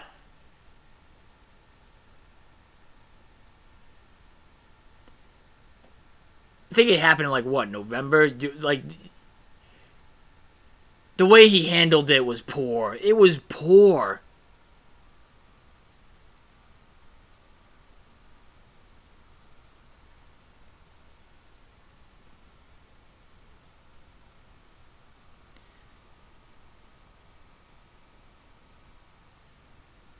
You talk too much.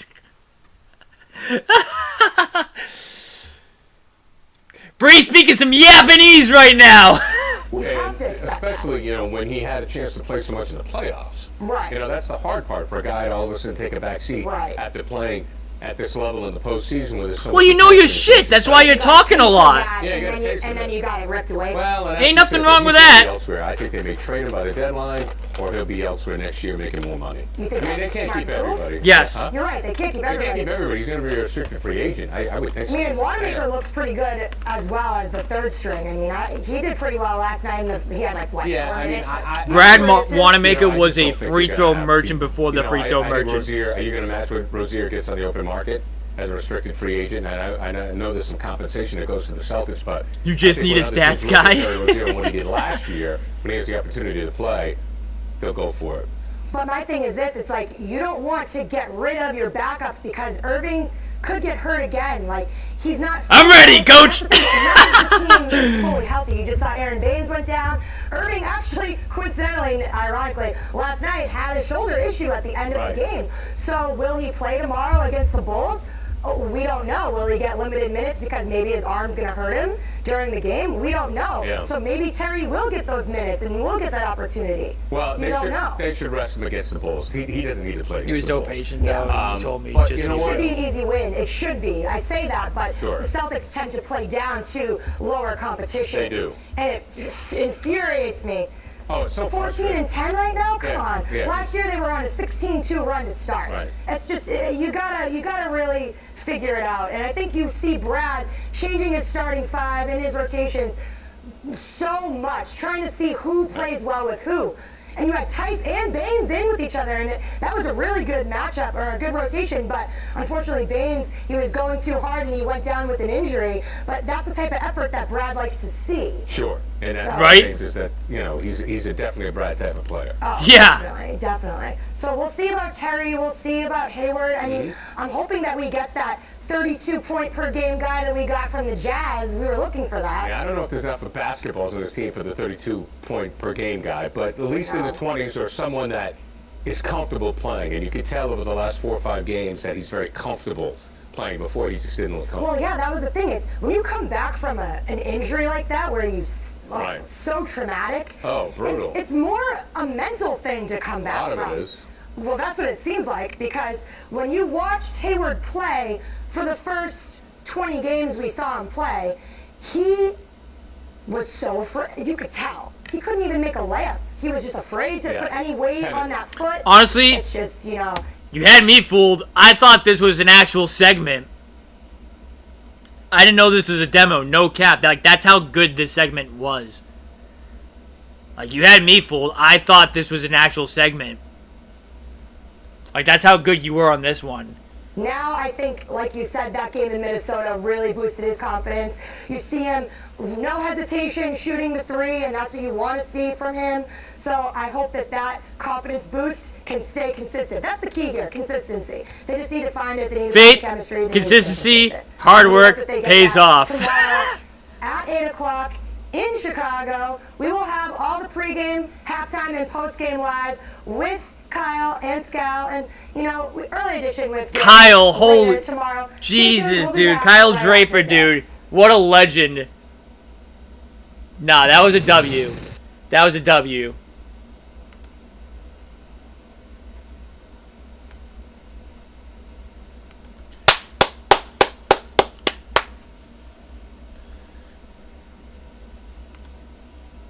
Fire. You wish it was? NBC Sports Boston, hire her, damn it! Damn it, hire her!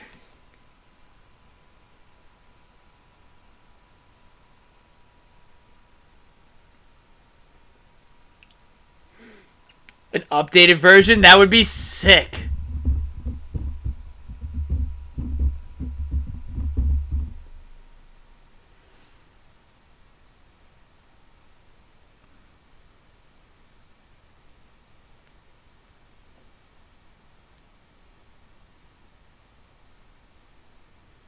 That was incredible.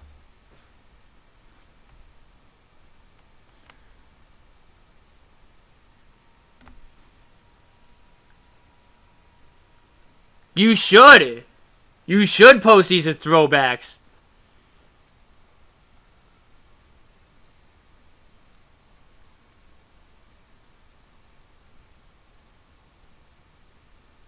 Like, will you, like, post it, like, around... Actually, All-Star break, you said you were going to be gone.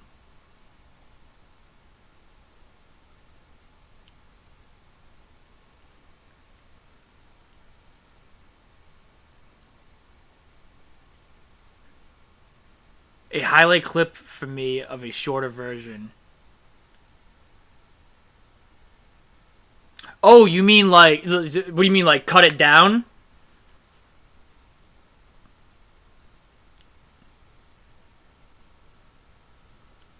Or are you talking about, like, do, like, a compilation of, like, what you did, is what you're saying.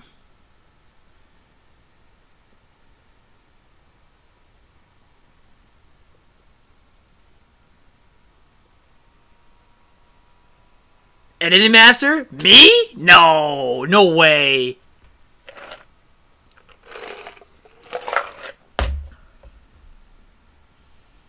I'm just beginning. Like, I'm still learning, honestly.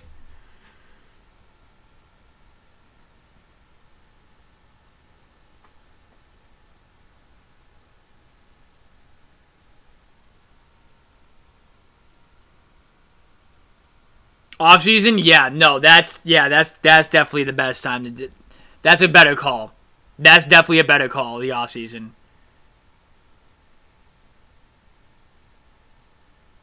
Oh, okay, cut it down. It's only 13 minutes. I mean, that's... Yeah, you should definitely shoot me a text of what you want, and then I'll get it going for you. Because you said you wanted to post. You want to post it in the off season. Yeah, I can get it done for you for postseason. We found 6-7. Yeah. So okay. So what do we? So which one do you want me to do now? Do you want me to do? What else are we finding? All right.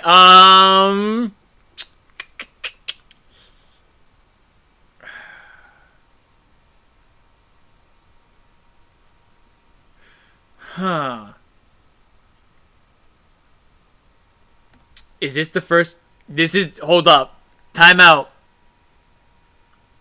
Time out. Did I just find it?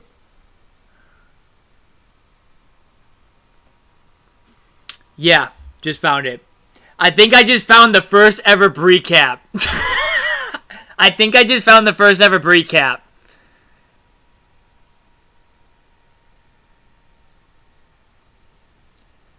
"24-minute long recaps. You cut it down by like 22 minutes.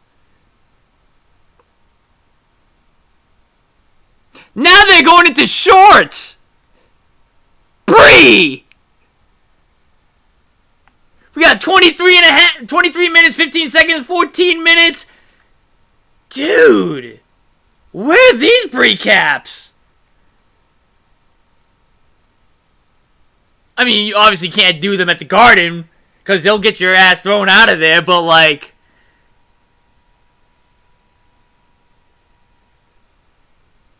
What? Long recaps?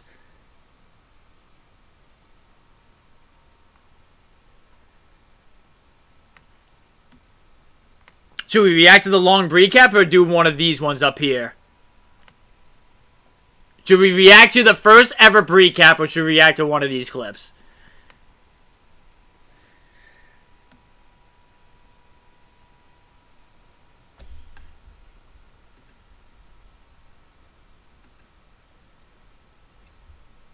I don't know. Part of me is thinking we do the recap. Part of me is thinking the recap because like this is the first one. This is the OG recap.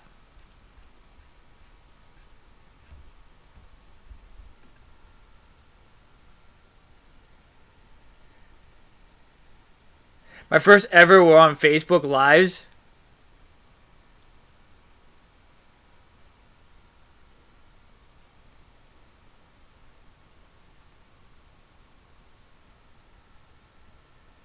All right, so let's start. We'll start talking. We'll start, and then do the other Gary one first. All right, cool. Is it? This one was 4 minutes 25.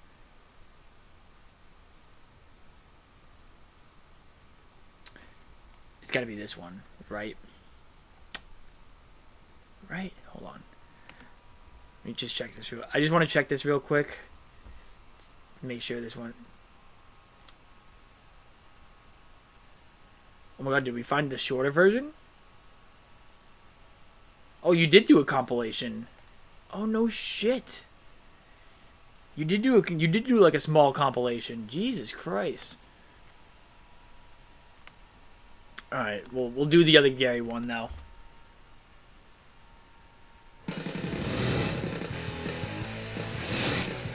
All right, welcome to Early Edition. I'm Brianna Danucci. I'm here with Gary Tanguay, the one and only. So, Gary. Stop, one and only, please. It is the one and only. There's only one Gary Tanguay. What do you mean? Yes, she's right. The one and only. Look at him, how humbled he is over there. Look at his humbled ass.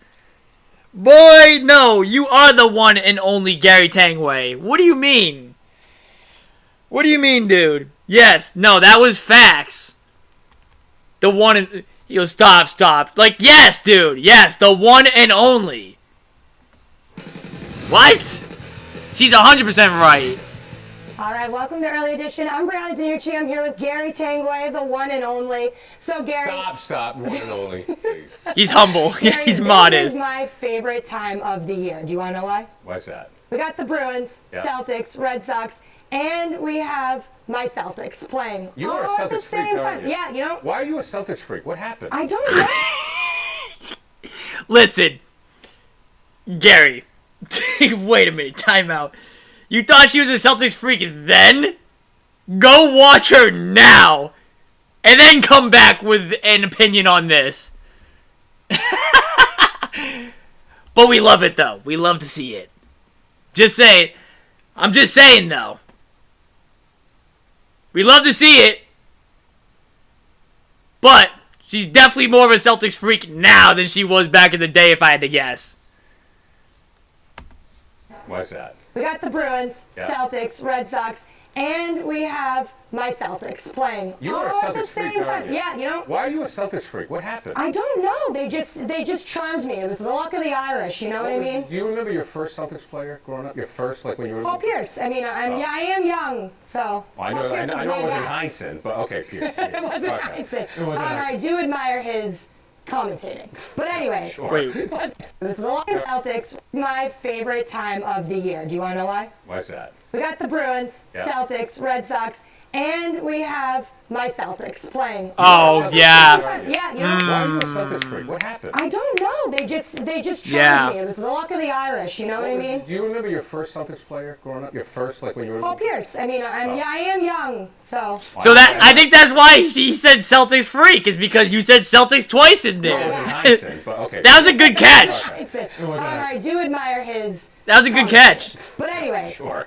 so let's talk about the Celtics. Yeah. That made it funny, honestly. So last season they ended 52-27, and they finished the second seed.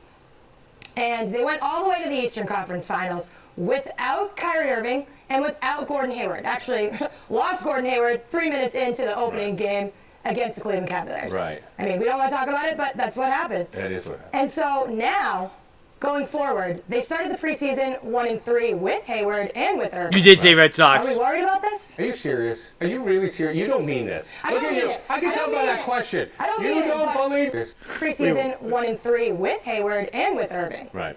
Are we worried about this? Are you serious? Are you really serious? You don't mean this. Look at you. I can tell by that question. don't You mean it, don't but- believe your own question. I know. Well, here's it's why. Bree, it's preseason, right? It's preseason. They had 2 days of training camp before they That's had hilarious. only 4 preseason games. I mean, what did you expect? They haven't played together. They're barely even, half of them weren't even cleared to play on 5-on-5s. So it's like, duh, they're lucky they got 1 win. But, you know what I saw? What? I saw some patterns that I didn't like because they had a 20-point lead in Charlotte. Blew it. Wow! Still applies to this day. Love to see it. Yay! Why? Is it because you took out the starters and then you played the bench players? But no, because the entire team last year was bench players. So, I don't know. Are you rusty? Did you have a drinking off season? Like, what are you doing? How are you not staying in shape? And how are you not closing out 20-point lead games? That's my thing. That's a good point. I mean, why am I here? Just get it down. What do you got next? So, Yes, why am I here? with all that, Right? LeBron, can't with him, goes to the West. What's your beef with LeBron? Listen, LeBron, the king, I can't deal with it because, listen, if you were really the king, you would stay in the East. You would face the Golden State Warriors for, what, a 3rd time in a row? Lose a 3rd time in a row? Cry about it? But here's the thing. You go to the West, and you think, oh, I'm going to take on the Lakers. It's going to be my team. I'm going to rebuild it. The Warriors won up to you, and you thought that it couldn't get any better? The super team got even more super and added Boogie Cousins. Are you kidding me? LeBron wants to make movies. He wants to make movies. LeBron wants He to make wants to movies. make what's Space Space Jam Jam 2. 2. He wants to be Michael Jordan so bad it's ridiculous. Do you know how good Space Jam 1 was? Yes, I do. Oh, I do. And you can't remake that, and you're not Michael Cry Jordan. about it. Sorry, That's been I'm the same, over her it. saying forever about Bree him. says you cannot recreate the magic of Space Jam. No, you can't. Can't do it. Okay, timeout. Can't the do balcony it. is closed. Can't do it. And Okay. Yeah. What do you say about Space Jam here? I want Do you know how good Space Jam 1 was? yes, I do. Oh, I do. And you can't remake that, and you're not Michael Jordan. I'm sorry. I'm over it. But here's the Bree thing. says you cannot recreate the magic of Space Jam. No. And I hate to say this, she's kind of right. Space Jam 2 was kind of stupid.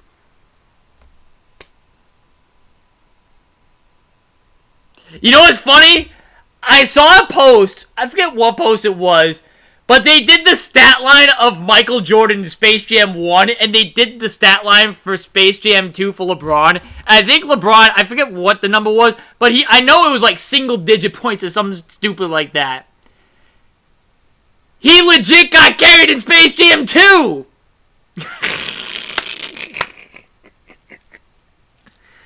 I gotta find that post. That's what I need to really do.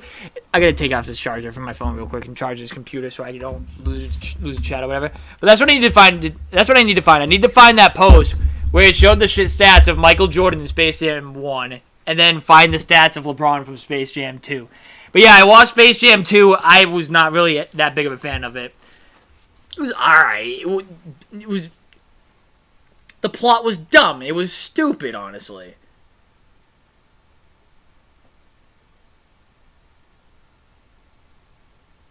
That's just my opinion on it. Like, Bree spoke that into existence. She literally spoke that into existence. Like, I thought the plot was dumb. I haven't watched it in a while, so I don't remember the entire thing, but you didn't watch it? I remember...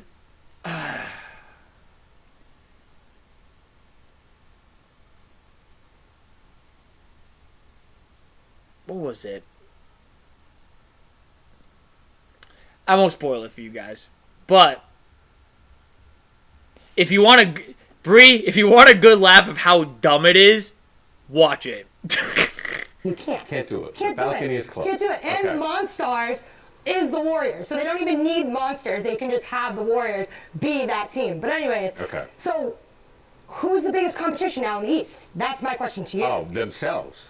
Right. Right? Because they're going to beat themselves. That's Right. the only way they're losing is if they beat themselves. No, Right. 100% agree. But They did. they have to have some competition. So are you picking Raptors or are you picking Sixers? Those are my two. I mean, Mine were Raptors. because they made the deal with San Antonio. I think the Sixers still have some maturity problems. Yeah. So I Bench would Ben go with Simmons. Raptors because in the NBA, one player can make all the difference in the world. Well, I'd say honestly, Raptors. when I was watching preseason, it looked like Kawhi was the entire team. So there's that. But it's actually pretty funny because Kawhi had a stink about it and didn't really want to be with them. So now all of Right. a sudden he's like, all right, I'm going to be here for how many games? 82 games? I guess I should play. Sure. Maybe I'll play now. Okay. Giannis. So I mean, the that Bucks leads too me were to on the our All-Star, up and one rise of there our too. All-Stars, Irving. Right. Verbally committing at an open practice for With season ticket fans, holders. everywhere. Lies, lies, lies, lies. Dude's a liar. I don't support liars. No. If you are known to be a liar, that's disrespectful.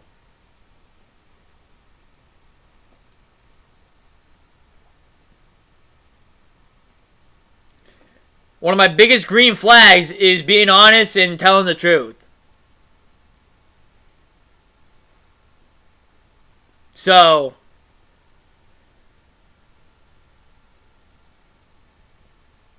if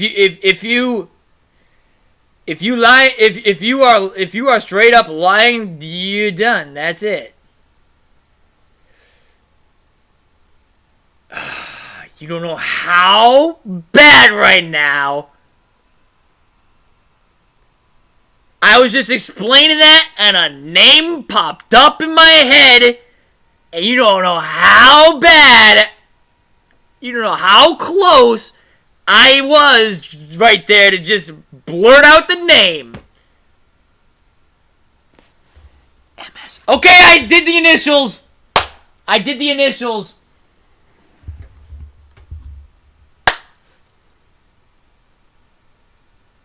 I feel a little bit better. I did the initials. Feeling I it. love that, but it was Yeah, we were so bamboozled.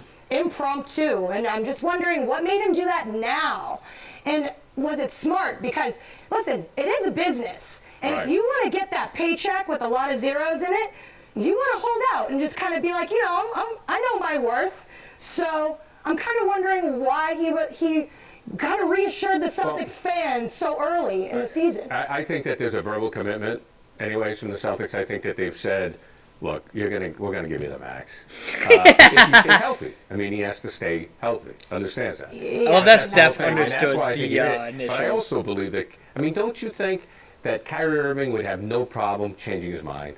Yes, because he wanted Jimmy Butler. Well, there's so many different rumors, but Right. there was the Jimmy Butler going to the Right. Knicks, hanging out with Porzingis. Morgan Wallen. That's all I'll say.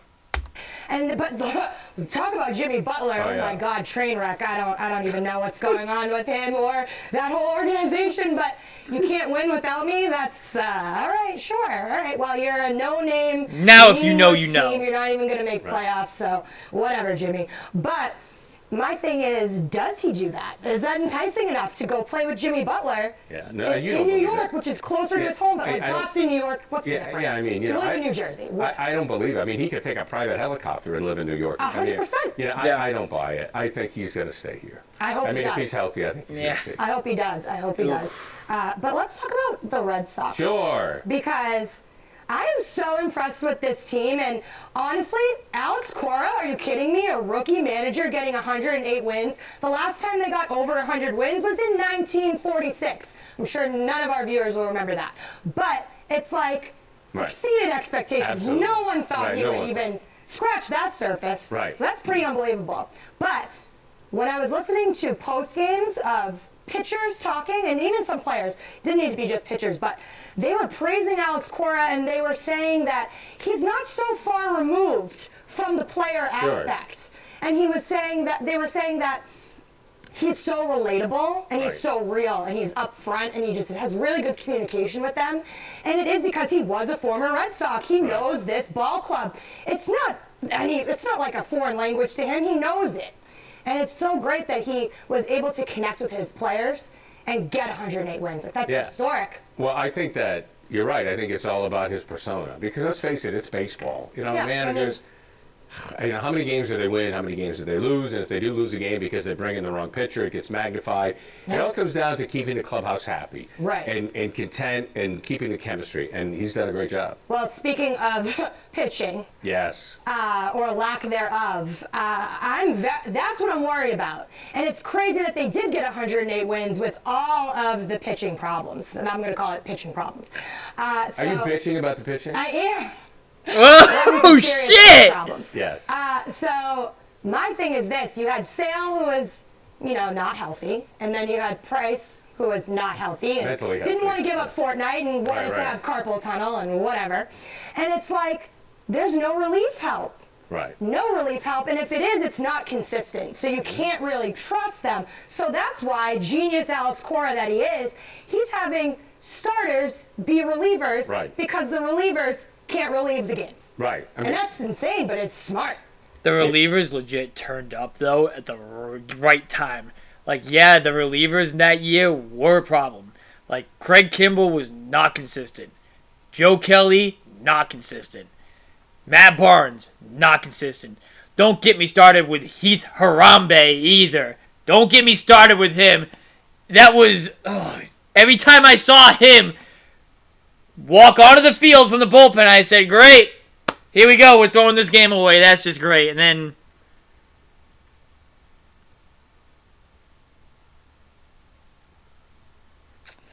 give up like a run or two or whatever. And I was like, yep, there it is. There it is.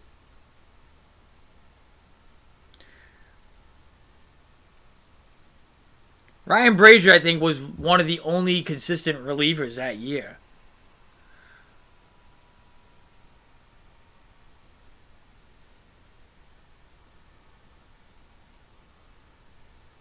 Who was their lefty specialist?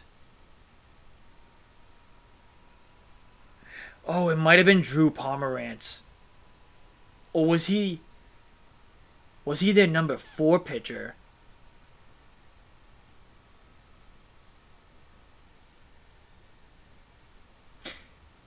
Chris Sale, David Price, Rick Porcello. Oh yeah, Drew Pomerantz had to be... oh wait, no, Nate. Duh, Nate Eovaldi was there 4. And then it was like... their number 5 pitcher was Hector Velasquez. Or, fuck, who was it?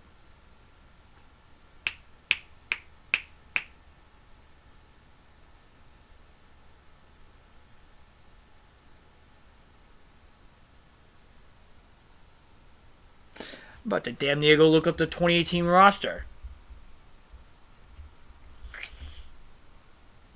There was somebody else who would be like the 5th starter opener.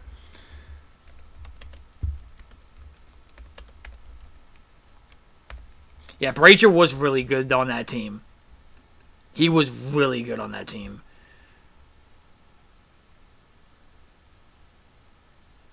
Brian Johnson, that's who it was. Brian Johnson was the second opener for like the number 5 spot. But I remember that year, though, Drew Pomerantz ended up going to the bullpen as a lefty specialist.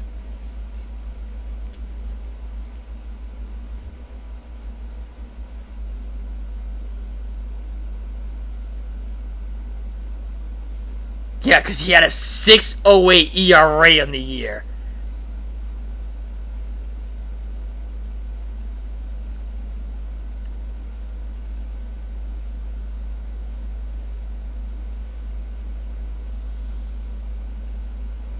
Well, Steph, that's how much this team means to me, for Christ's sake. I miss all those guys. I miss all the guys. I miss them all. I legit miss every single one of those guys. Fuck.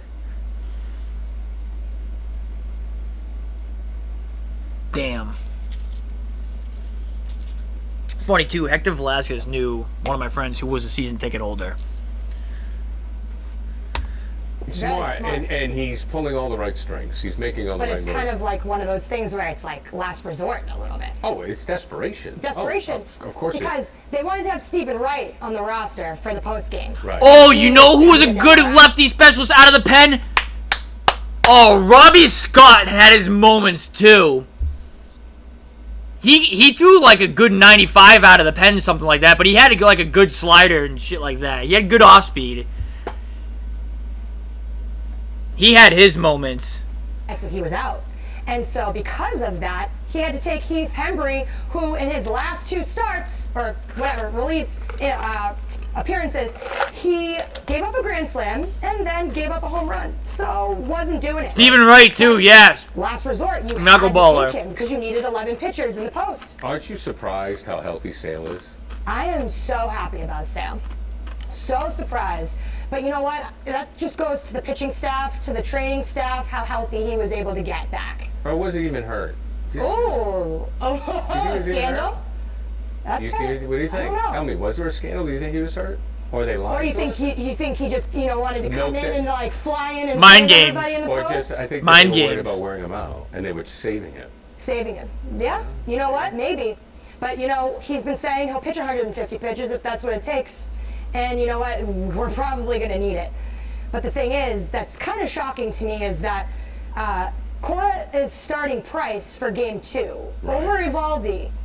I don't understand that. Yeah. Because Evaldi pitched 7 innings. Is this the World had Series? 5 hits, only 5 hits, only 1 earned run, and he struck out 5. Want to hear what Price's last appearance was against the Yankees? Yeah, not really. Oh, this is the Yankees. No Oh, one did, okay. You're gonna because tell it me was- anyway. It was insignificant, and it was literally like you blinked and you missed him. He had 1.2 innings pitched, so Right. not even nothing.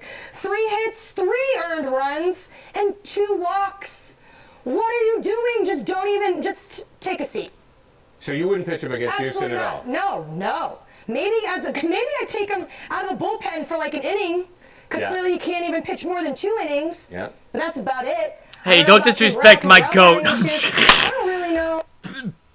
Let's rewind it though.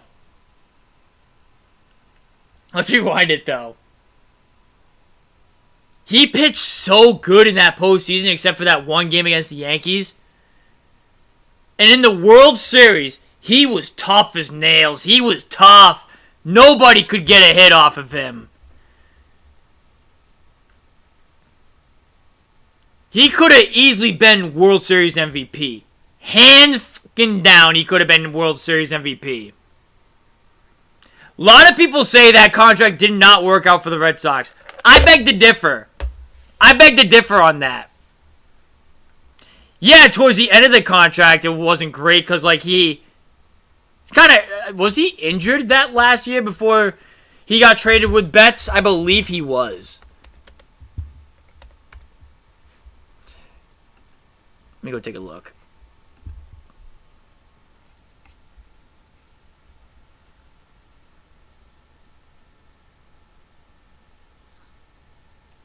.428 ERA. He had a FIP of 362, so he actually did worse than what he should have.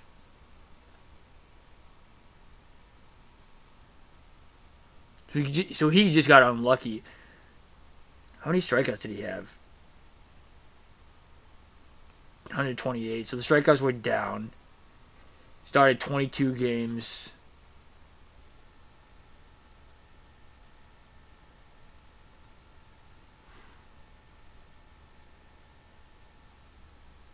So yeah, an ERA with the Red Sox around anywhere around like the 4 to 3.5 mark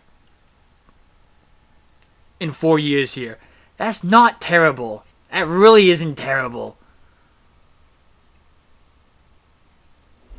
You pronounce Kimbrel?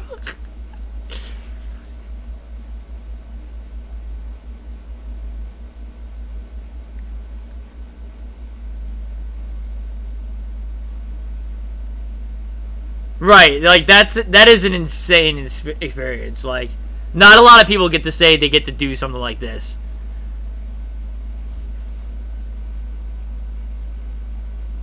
And to be up there with a legend like Gary Tangway is, like that, yeah.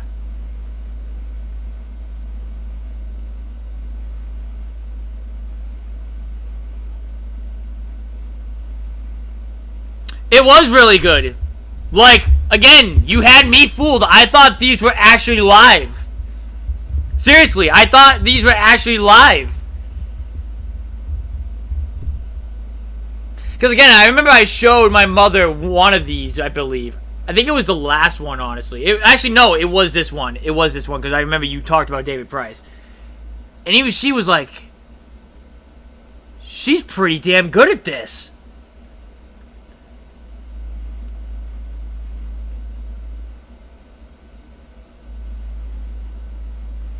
And we legit thought, like, this was actually on the air.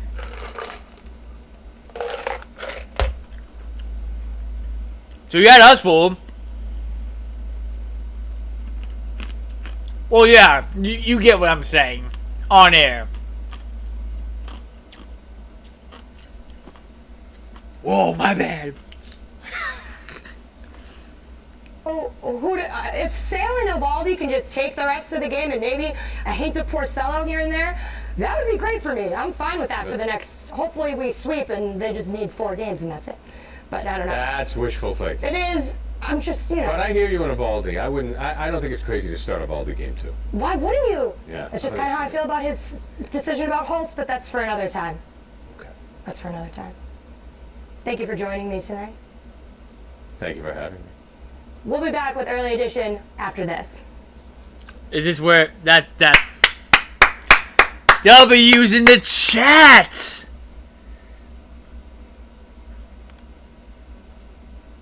Again, if you have not, honestly, we need to throw some likes on these. We need to throw a like on those two. Hold on 1 second. I need to do that. I need to throw a like on those 2 old videos. No, not popular. I want oldest. Let me go back to this one. Did I toss a like on this one? No. Okay, boom. Throw a like on that one real quick, too.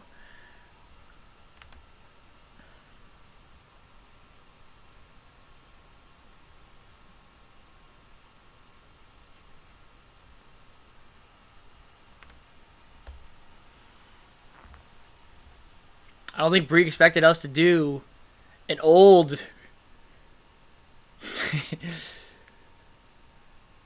an old Bree reaction tonight. I know I didn't. I did not expect this to be the root of the So those were the same day. I just did Alfred Chambers and did the other part. Oh, these were on the same wait, these were on the same day?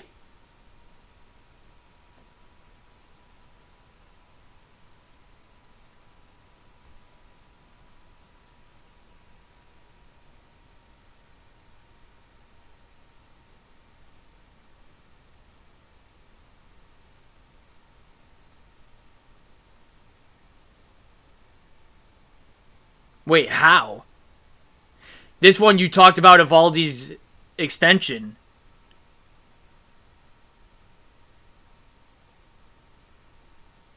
How are these on the same day? Or did you just upload them on the same day? Bingo, Steph! That's what I just said. How does that don't make sense. Wait a minute. Wait a minute.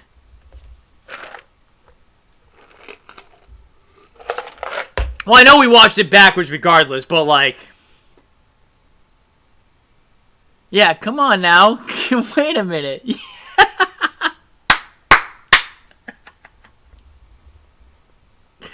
Steph goes, I'm with Jesse on this. Like...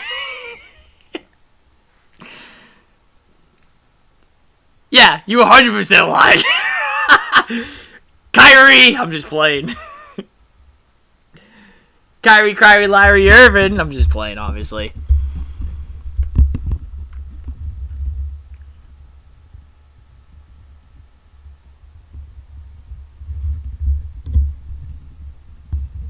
No, you had it. You did it 2 days. You did it on 2 days.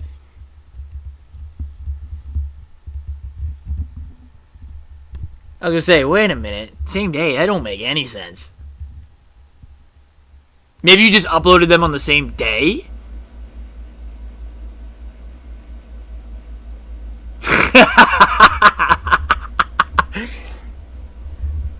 She goes, I don't listen to my own words. That's hilarious.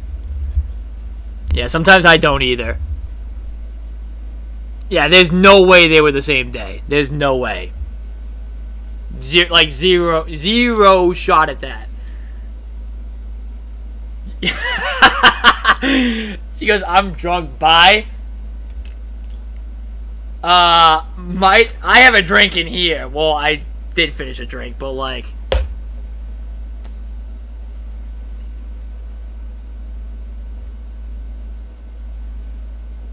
The GRD one? Alright, fuck it. We're doing a long stream tonight. 34 minutes and 45 seconds. Dirty Water TV? Yo, what you need to do is you need to type in the GRD chat saying, hey, we're reacting to the old Bree and GRD collab. And then just throw the link in there. That'd be hilarious. He won't fucking tune in. Oh, maybe he will. Who the hell knows? I don't know why you thought it was the same day also.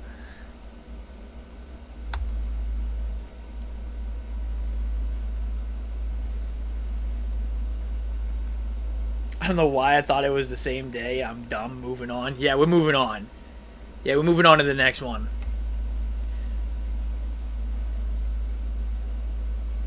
I mean, we could say... I mean... We can do it. We can do it. I mean, it's right here. Not saying we shouldn't... I'm not saying I don't want to do it. We can.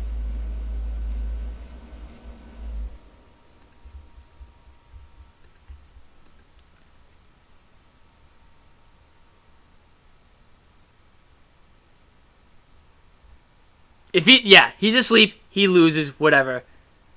Yeah, fuck it. It is what it is.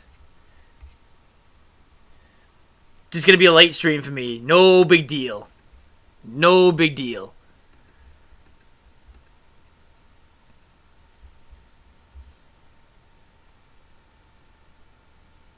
What I should do, honestly, is... Actually, you know what I'm gonna do right now? I'm gonna change the title to late night.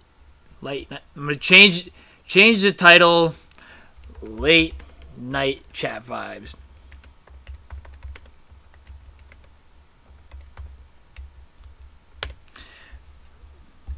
Get rid of the JB title in there because definitely no longer talking about that.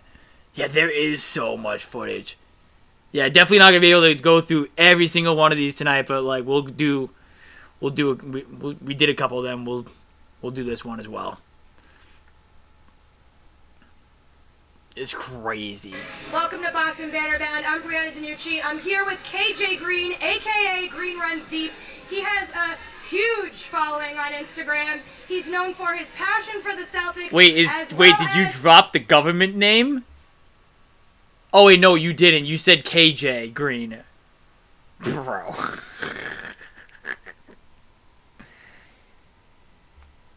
Jesus.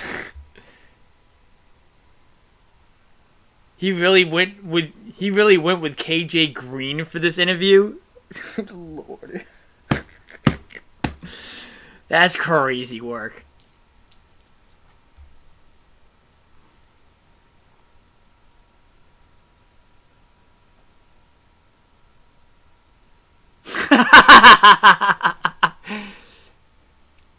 Yeah, as I always say, Bree, I didn't go to college to be a math teacher, or I didn't go to school to get a math degree, so.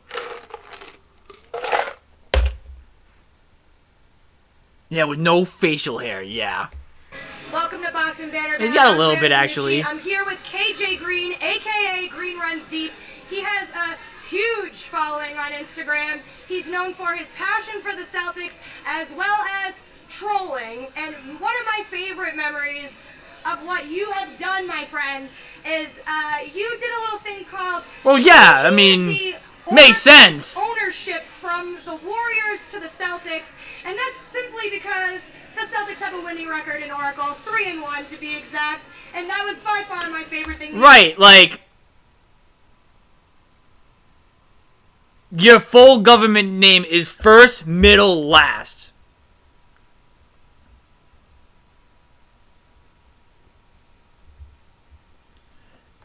But, bro, you're on a show, like, dude.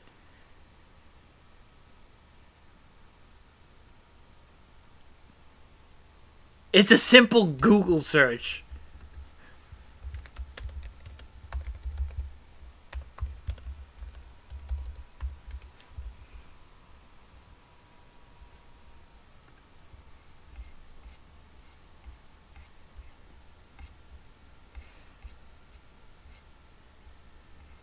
You could, yeah. How funny would it be, like, if I just found it on Google? I mean, I know it regardless, but, like...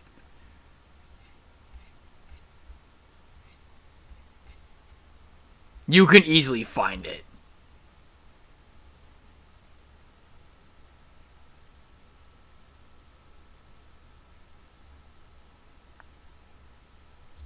Wait, no? AJ Green, aka Green. Welcome to Boston Bannerbound. I'm Brianna Danucci. I'm here with AJ Green, aka Green Runs Deep. Yeah, she didn't. He has Yeah, a right. Huge following on Instagram. But He's known for first his and last passion name. for the Celtics, as well as trolling. And one of my favorite memories. Is this greatest what bar? you have done, my friend, is you did a little thing called changing the Oracle's ownership. Like, you can from find, like, the his Warriors first to and the last Celtics. name. And that's simply because the Celtics have a winning record in Oracle, 3-1 to be exact. And that was by far my favorite thing that you've done. On Wikipedia. On Wikipedia. But Hell it could yeah. be in real life. You never know. Maybe they thought that was, you know, true. We own Oracle. We own it. It doesn't need. It's on Wikipedia and in real life. So thank you for being on the show with me today. So let's talk about our Celtics. I'm a little nervous to talk about the Celtics right now. You're worried? I'm nervous. You're nervous, but are you worried? Nah, I'm not worried. There Do you I look go. worried? We're never worried. We're not worried. We're not worried. So right now they've been. So we're talking about the last 34 games that they. No, I know it's not green, They are right? 20 and I know. 17. They are 50. He did his initials.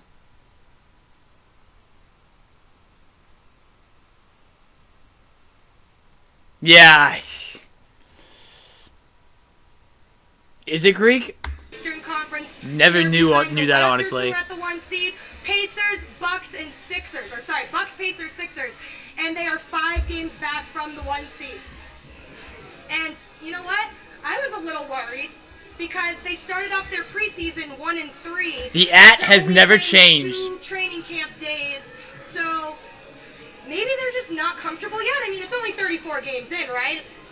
34 games in, like, I'm not throwing in the towel. I'm in it for the long haul. I don't care what our record is. You know, we'll be at games. Me and you, we're real fans. We're out there. Like, a lot of people are, like, nervous. Somebody was talking about fire Brad Stevens. People That's are insane. overreacting. That's insane. Everybody's overreacting, but we're out here. Yeah, absolutely insane. And they had an 8-game win streak there for a little bit, but I think the reason why everyone is kind of hitting the panic button right now is because last year they started off 0-2 after losing Gordon Hayward in the first 2 minutes of play in Cleveland against LeBron and the Cavaliers for opening night. And everyone again hit that panic button because they were 0-2. But then, to everyone's surprise, they went on a 17-game win streak. So, not throwing in the towel quite yet. But now that we're here, let's look back on these past 34 games and let's talk about what we thought were the best 3 games and the worst 3 games that they have played so far. So do you want to start off with what you thought was maybe one of their best games so far? Christmas So Day. For me to even start talking about this, obviously you know I'm at a lot of the games. I'm usually consuming a lot of alcoholic beverages. Dog. Honestly, though, sometimes me too, brother. Game 5 of the first round last year. An iconic video. That video was iconic. But definitely had my moments that night for sure. I was going through some shit that day. And I needed I shouldn't say go crazy, but like definitely needed some drinks for sure. That's like the most known one, I should say. But I do For remember me, a at lot least. about the games. I rewatch them after. Yes, you day study after. film like Irving, I know. Yeah, I'm on that YouTube, everything, whatever. So let's first talk about opening night. Okay, let's talk about it. Opening night, we were all like, "Oh, we're going to the NBA Finals after that game. Right. We killed Philadelphia. That's our, according to everybody else, that's our arch rival. Now sober, yeah. We killed them. We thought we were going to the finals right after that. Well, yeah, super high expectations because they're like, listen, we're all healthy. Hayward's back. We got Irving. We have a superstar team. But I think what we're learning right now is we have too many cooks in the kitchen. Might have maybe too many all-stars on one team that they don't know how to balance it. They don't know how to share. They don't know how to play nice with each other, maybe. Do I look worried? It's a long season. It is a long season, 82 games. We're only at 34. Yeah, that's a tough Halfway thing to there. do. Hell yeah. So that was a really good game. But you know what game that I really liked was the first matchup against the Bucks because the Celtics ended their 8-game win streak. They were undefeated at this point, and that was a real game changer for me because when the Celtics can play up to their competition, especially the people that are the top 5 in the Eastern Conference, Yeah, they're that's when unbeatable. You know that the Celtics are the team to beat. Hell yeah. I'm right with you. That game, like, obviously, in between opening night and that game, we beat the Knicks. We lost to the Magic. That got everybody pissed off. Right, because But- it's the Magic. Come on. That got me mad. Now But look anyways, at them. They're actually like a decent the team. Bucks, 8-0. We were back on the bandwagon, Right, ready. right. And obviously that wasn't the case. Like, it's still a rocky start. Right, right. Well, I think one of their next impressive wins was the November 16th game against the Raptors. Both of our birthdays were in that month, so that was a birthday celebration for sure. They beat the Raptors in overtime, 123-116. They outscored the Raptors in the first quarter and the fourth quarter, and our friend Kyrie Irving had 43 points and 11 assists. She said our friend Kyrie Irving. That aged like milk.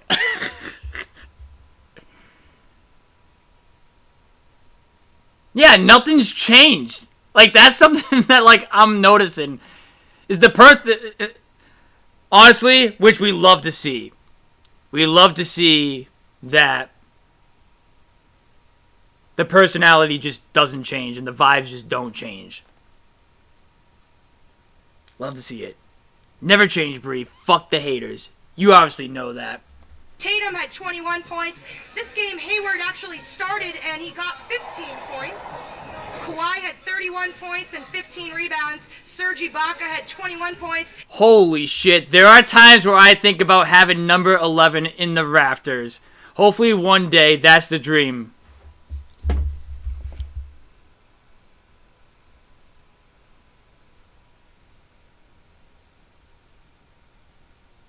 Yeah. Is it? I'll tell you what, it will go up one day, but it ain't gonna be for you, my friend. No way. But the thing that was great is they managed to hold Kyle Lowry to only 14 points. So that, I think, really helped them win that game over the Raptors at home on the 16th of November. I told you off camera, that was my birthday. I had my tickets on StubHub for that game. I wasn't planning on going. My whole family was at my house. At, like, halfway through the first quarter, people are stupid and they didn't buy my tickets. Oh, yeah, for So sure. I said, If "Screw it's- this." I left my whole family Yeah. at my house. Gross and indeed. Obviously, after that, I went to the game. Well, of course, you had to go. So I got there at halftime. The Celtics at halftime, do you remember at all? I know you were there. Yeah, I was there. What was the score at halftime? Do you remember? It was a close game. It was a close game. Obviously, it went into overtime. Not really sure what the vibe was at halftime. Yeah, All I know is we that didn't the know Celtics any of came this out shit on back in top the day. In the second half. Second half, then they went to OT. OT. And then yes. we obviously won. It was my birthday. I was getting wild, little reckless, had a couple too many. I don't remember much after that, and then I watched the game the next day, and then I remember we won. Well, the thing is about Hayward is that now so let's talk about Hayward because I want to talk about this game against the Timberwolves. That was one of their next best games, I think, so far this season. They beat the Timberwolves 118-109 on the road. And this is where we put Hayward on the bench. bench. So Brad Stevens decided that Hayward is going to take a back seat, put him on the bench, put Brown on the bench, and Hayward having a $128 million contract is probably the highest paid six man I think I've ever seen. But that game, you really saw him bounce back. I actually said, welcome back, Gordon Hayward. He had 39 and 8 in 30 minutes. What'd they do after the game? And you say you can't do podcasting. This is legit doing a podcast right now. This is basically a podcast is what you're doing right here.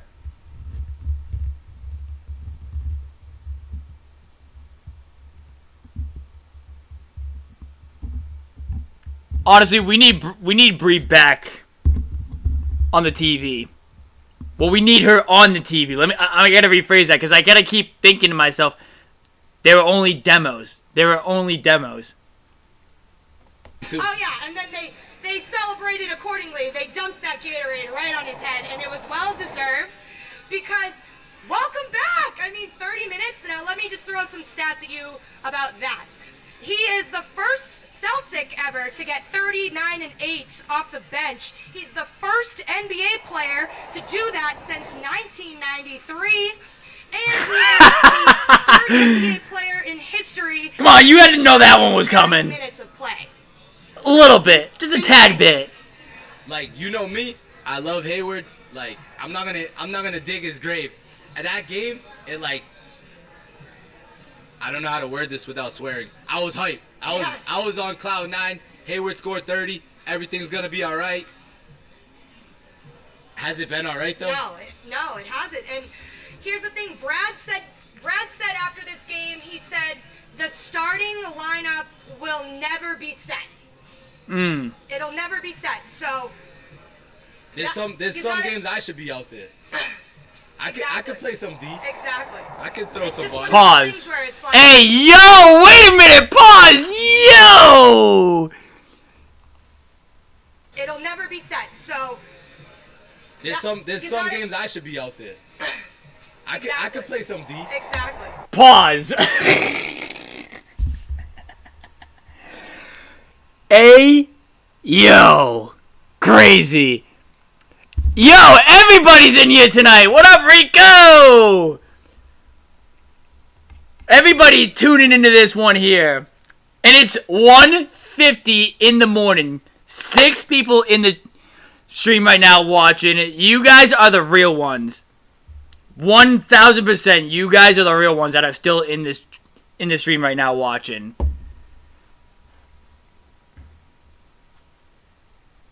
I could throw some It's bodies. one of those things where it's like Whole squad in here? This is a first. Hayward come off the bench, and he's a superstar. I mean, at the same time, it can only go up from here. That's how I look at it. Like, I'm watching games. I was watching that Rockets game, and they passed the ball to Hayward, and I'm like, oh shit, he's still on the team? Right. So I got That's happy. what I'm saying, and I feel that way about Tatum too, to be honest with you. Tatum? I feel as though I don't know where Tatum is. So I honestly don't know. Because last year, he caught everyone by surprise. He was the all-star rookie. He was 19 years old. He was setting all these records, breaking all these records. He was even in conversation about setting records about Larry Bird. Like, come on. And only 19. What is Larry Bird? You must be something special. Now- And now people are saying, was he overhyped? Was he overhyped? Like, I just don't know, you know? And then it's just like, when I look at his stats right now for this year, he's actually averaging 2 more points than he did last year and 1 more minute than he did last year.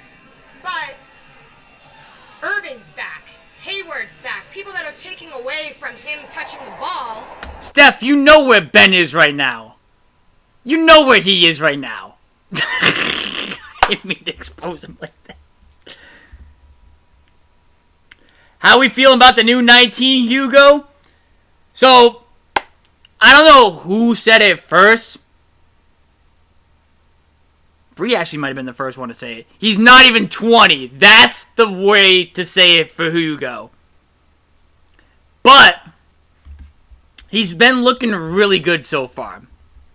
Like, I honestly didn't even know who he was when he came to the team back in June. But now I love his game. He's just so energetic. He plays phenomenal defense. Don't mind me. It's 1:51 in the morning. He plays phenomenal defense. He's really aggressive going to the paint, and he's developed a little bit of a shot. Like, the shot will come in time. Pause. But when he's getting open shots, he's knocking them down. And he's been showing some really good flashes as of recently. So, I love what he's doing at not even 20. They're back. So now it's not all on his shoulders, but is he fitting in? Is he getting that Alright, Bree said it first. So if she said it first, then it's hers. Seat in a way. You know how I am. I hate to be negative. However, this year, I was like 100% guaranteed Tatum's making the All-Star team. Right. However, now it's like, I see one All-Star on this team, Kyrie Irving, maybe Marcus Morris. I want Marcus Morris in the All-Star game. 100%, yes. We'll get to Morris, but no. Now Marcus Morris. Though, Oh my let's talk god. about Irving, I almost because forgot he was on the he Celtics. was literally quoted after they had another team meeting, which was 90 minutes long after that loss. Yes, but you said the squad. He literally was quoted saying, people are The being OG selfish in squad, playing how's that? basketball. And then he came out the next game and had Actually, 17 Ben is points kind in of the OG. first quarter, which was literally So, almost all you're still the right, points I in the guess. first quarter. Damn it. But people are being selfish? Who's being selfish? His family was in the building, though. That's fine. Terry Rozier was That's being fine. selfish. But That year, at who's least. being selfish? Was that really code for him saying, give me the ball should be in my hands? And all he night"? was being selfish too. I mean, taking the back. They both were. Maybe that got to him. Maybe the fact that he wasn't an all-star in Cleveland. I mean, if you can't tell already, I don't like Kyrie, obviously. I mean, who does? But I wasn't a big Terry Rozier guy either. Shadowed by Scary LeBron. Terry? Now Yeah, he feels no. like on the Celtics, he is the LeBron of the Celtics. Whose team is this? It's his team. It's his team. But If he wants he to put can't win it by himself. You see that? he can score 40 a night, and then the rest of the team can follow suit and score 10 to 15, and then But they can't follow suit if he's not including them. True, I agree. You He know has what to I have mean? the ball and in I've his said hands. this a million times, and I'll say it again. I feel like I say it every show. That postseason, he You tried can to do have it all. someone But like again, that was James him Harden giving up. Score 50, and LeBron score 40, and whoever, Kawhi score 50. But if nobody else on the team is getting points as well with those guys, you're not going to win a game. You've seen Harden go back-to-back 50-point games and lose both of them because he doesn't have the help. Hell yeah. Can't be a I ball agree. hog, man. I mean, look what I'm saying about Anthony Simons right now. It's kind of the same boat, except he's doing it coming off of the bench. You know what I mean? He's trying to be that scoring guard coming off the bench, which I don't think the Celtics really need right now. They need somebody who can be a spark off the bench, but also can facilitate too.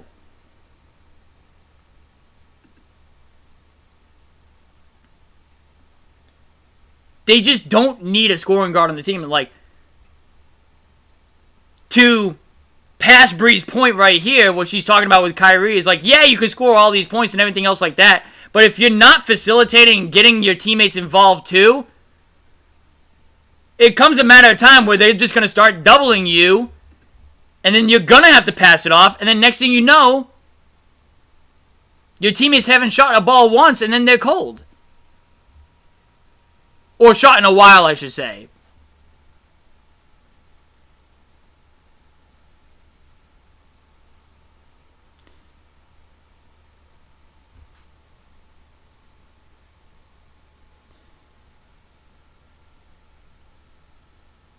Yeah, he alright. I'm not saying he's not good. I'm just saying I think his playstyle just doesn't fit this team. That's what I'm trying to get at, I guess. Is that the playstyle, I guess, doesn't fit the system in a way. He's been able to score the ball this year. I would like to see just a little bit more facilitating on his end and just a little bit more effort on the defensive end. That's all. That's all. If he can do that along with his scoring that he has been doing, then great. But I like Simon as a sixth man, but I think unfortunately we'll trade him at the trade line because of his value. Yeah.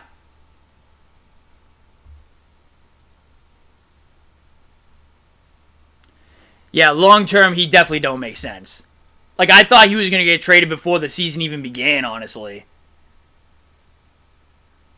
Like, I thought that's when we were going to get to see ourselves like a Nick Claxton coming on this team, or even like a Zubac or someone like that. But even though at that time you thought the Clippers would be decent at least. But, like, that's when I thought we would get a center, was the offseason, and we'd flip Simons for that. So. Question. Yes. What situation would you rather be in? Would you rather have Kyrie Irving as I your cringe point every guard time I or see Ben Irvin Simmons? in that Oh my Celtics God, I hate picture. Ben Simmons, so Exactly. never Ben And Jesse's Simmons. new name for No, but I get what you mean. 'Cause Terry Ben is Simmons Gary passes Gamblin' first, he doesn't Terry. really Yeah. shoot. He doesn't know how to That's hit true, three. too, though. And what, we held him to 1 point last year? So, no, I don't want Ben Simmons in any way, shape, or form. But I would like Irving to Ben balance it Simmons out a took little gone bit. fishing, literally. I'm not saying he needs to be a guy like Can't even throw a fish back in the pond either. Like, that's how bad at basketball he is.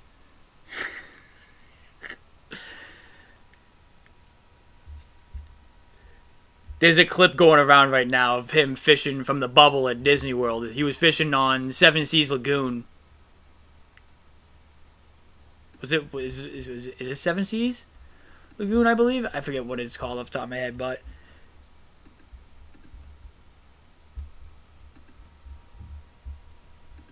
he pulled up the fish and he tried to toss it back into the pond. And it didn't even make it to the water.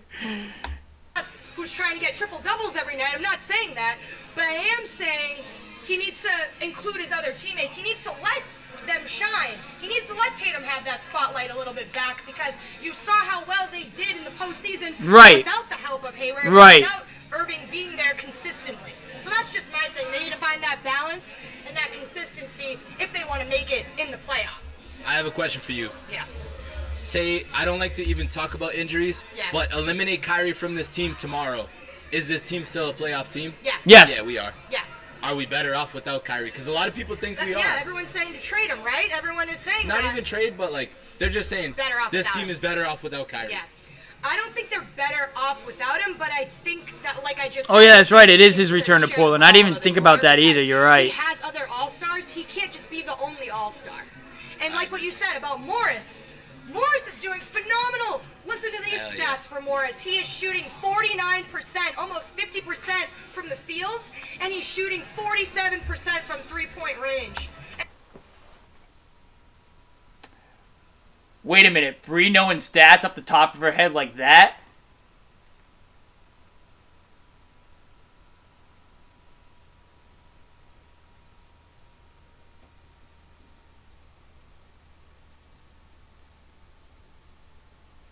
Did I do the notes or something? Just kidding, obviously. And that's only in 27 minutes that he's averaging. That's insane numbers. The best thing he did, he got away from that ISO 2. Like, he was going crazy shooting the long twos. Yeah. And now he's shooting threes. Yep. He's driving. Yep. And he's creating amazing. space. Morris was an underrated I want, Celtic. I want Marcus Morris in the All-Star game. He deserves it. Marcus Morris, All-Star game. We're going to Charlotte.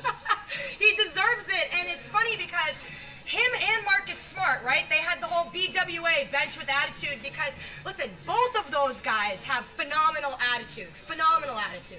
They said, you know what? Team above self. I don't need to start. It was I can crazy get back then, Tatum really? Off the bench from the start, whatever, it doesn't matter.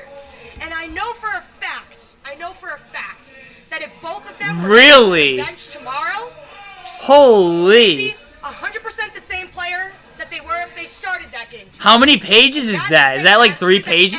Actually, no, it's way more than 3 No pages. egos. It's a team sport. I like that. It's a team sport. I have It's gotta be like for you, Brianna. at least 6. So, let's say this. The Celtics let you I see in at the least locker room 3 for that right there. 90-minute But it looks like there's a little bit of a stack there, too. All right, but you only have 60 seconds to talk to the team. Okay. What would you say right now? It could be something small, something big. 60 seconds. What would you say? Maybe even 30 seconds, because you talk fast. For me, I think I would just address what their issue is, which is they play down to terrible teams. I've heard like worse. the Suns, they're last in the Much the worse, West, I they're should the say. last in the NBA. Pathetic. And you lose to them like that, it's just not okay. Same thing with the Magic. I don't even want to know what happens when we face the Nets. I'm kind of worried because I feel like there's just going to be another L, and I don't understand why. Oh, But then got you it. Go to Golden State. Got it. You can go to Golden State and beat them twice, and it's just like, okay, I need them to keep that consistent energy, keep that same energy. You need to play a full 48 minutes. It can't just be, oh, I start off really strong in the first quarter, I completely fall dead in the second, and you know what? Now that I'm saying this, I've noticed that Kyrie does sit most of the second quarter. Have you noticed that? Brad's He been doing plays that. he plays all of the first, and then he sits Hey, Steph, it seems like Brad had the issue of maybe sitting 4 guys for minutes too left long, in the second, too. So maybe they don't know how to play without Kyrie on the court, or they're afraid to step up. A lot of people have been like trashing Brad for that. They're like, what's up with your rotations, blah. Ah! If I can predict it, and if I see your pattern, maybe you need to switch it up. Hell Brad's yeah. really good about changing his rotations and his starting fives to matchups and what he thinks is best. But he also needs to be aware of being too predictable. Like if I know that Irving isn't going to play for the first 8 minutes of the second quarter, clearly they're going to put their best guys in and try and dominate while Irving's not on the floor. So you got to make a rotation where you keep people on their toes. Hell yeah. So that's how I feel about that. Hashtag But W yeah, I message just in the tell them chat. that they really need to be consistent, get on the same page, have fun. They're all preaching about having fun, right?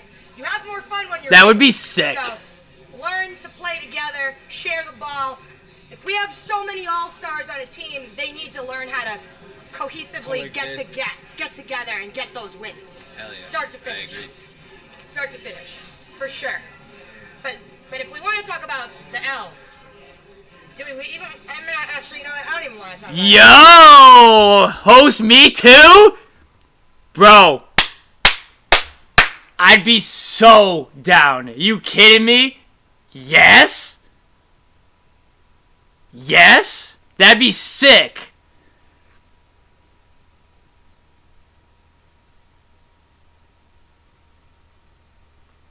That would be fire. You know what's funny? I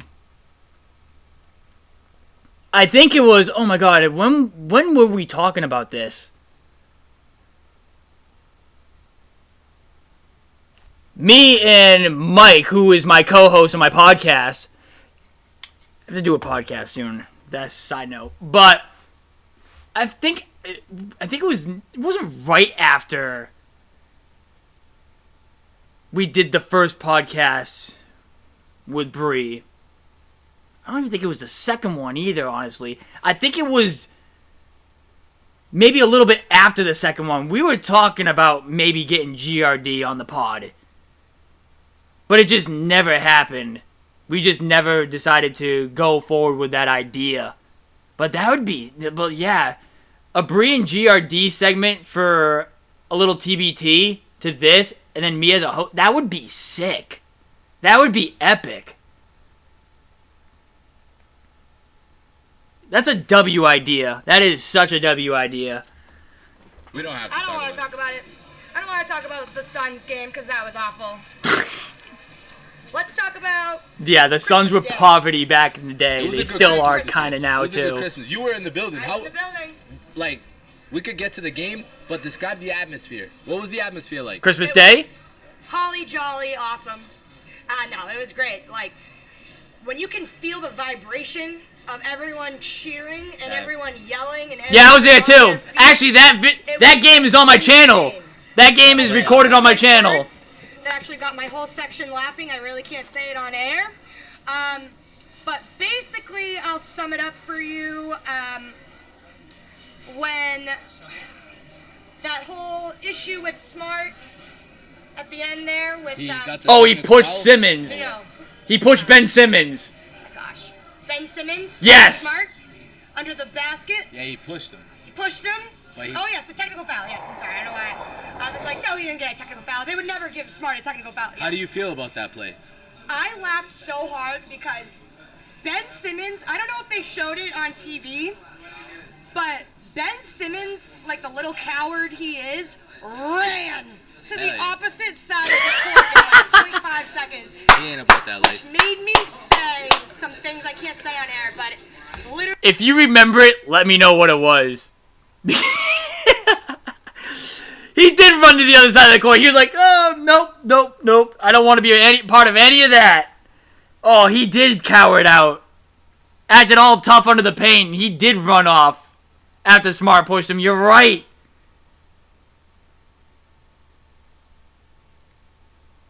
I actually do have that. I actually did catch that on film. That was hilarious.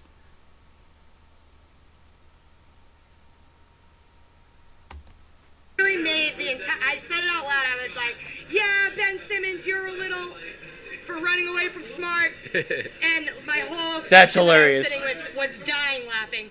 But that's just how Ben Simmons is. Like, he's not about that life. He ain't about that No. life. He's not about Clearly, now I he's was literally nervous. I gone thought he almost hit fishing. a three-pointer. You know what I was afraid of? He almost hit a three-pointer. JJ Redick having the ball at the end of the game. That scared me to death. I Shouldn't mean, have been JJ though. it's It should've been facts. Jimmy Butler or Embiid. Right, And we- that was the whole controversy. Is they We would wanted probably it to be in pissed off Embiid's right now. hands. We probably would have been pissed off right Yeah, now. because they probably would have won. So that's interesting that they chose to give the ball to JJ. Probably wasn't That was- drawn up that way. Who's an amazing shooter, but he obviously didn't have it that Right, day. he was amazing. it went in and out like that. It was That game as was One thing that I hit wanna- everywhere one thing I on wanna the say, hoop if except for the Ben net. Because did you see that you were there obviously. Ben Simmons hit that shot at the end of the shot clock. It was like 22 feet away. Yeah. It was almost a three. Yeah, I actually do remember this clip that I got. I was like, oh my god, Ben Simmons hit a shot! He hit a jumper! Oh my god, it's a rare occasion! He hit a jumper! It was something along those lines, but I do remember catching... I might have to go back and watch that video after this stream here. Yeah, JJ Redick now Simmons coach hit a is three crazy. In the Garden, that And getting place pissed would off blow at up. his I players. would stand on my feet. But I it would would give be him. typical because would then be it would just amazing. be exactly how the whole Devin Booker getting 70 would have felt. It's always at the Garden where something happens that's like not in the favor of the Celtics for a really crappy team. So Yeah, tell me you've reached aunt and uncle status without telling me. Seriously. What I'm saying is, if Ben Simmons hit a three in the Garden, I would give him a round of applause. I might go out and buy his jersey after the game. No, I would have probably walked out of there in disgust and be like, yeah, we're losing this one. anyways, that was the night that Kyrie Irving went off. He had 40 points in 40 minutes, 10 rebounds. Tatum had a double-double as well. And Irving, like you said, his family was in the building. He said he was acting up. He said that was the first time, like, he had over 20 relatives in the building. That was the first time ever since his childhood that he had that many people in the building. That's amazing. He went into the locker room. He said, yeah, I'm going to act up tonight. Yeah. Blah, blah. And he did. And obviously he did. Correct. He came home. What was your reaction after he hit that second three in overtime? Boom! Pretty much- Nuts! It was just like, The place was typical now. actually I'm shaking just used to at that Irving point. Coming in clutch like that. Like, it was just phenomenal. And then burn it. That three, I was up and down the aisle. I couldn't like sit it. still. I like there that. was no way. I There like was that. no way. I couldn't control myself. We would probably get kicked out if I was next to you. Yeah, if we were in the same section. I get rowdy at games. But I would probably persuade the ushers to just, leave us alone. Slip them a 20. Yeah, exactly. We out here. But all right, so of course, in true Celtics fashion, they couldn't keep a win streak for too long. And they traveled to Houston, and they had a problem. Against a good team, though. At least we didn't go to Phoenix and lose to the Suns. Yeah, please. Jesus Please, Christ. don't foreshadow. He goes, But Jesus you're right, Christ. It was a good team. It was against the Houston Rockets. No, At this that's point, insane. They were 18-15, 7th in the West.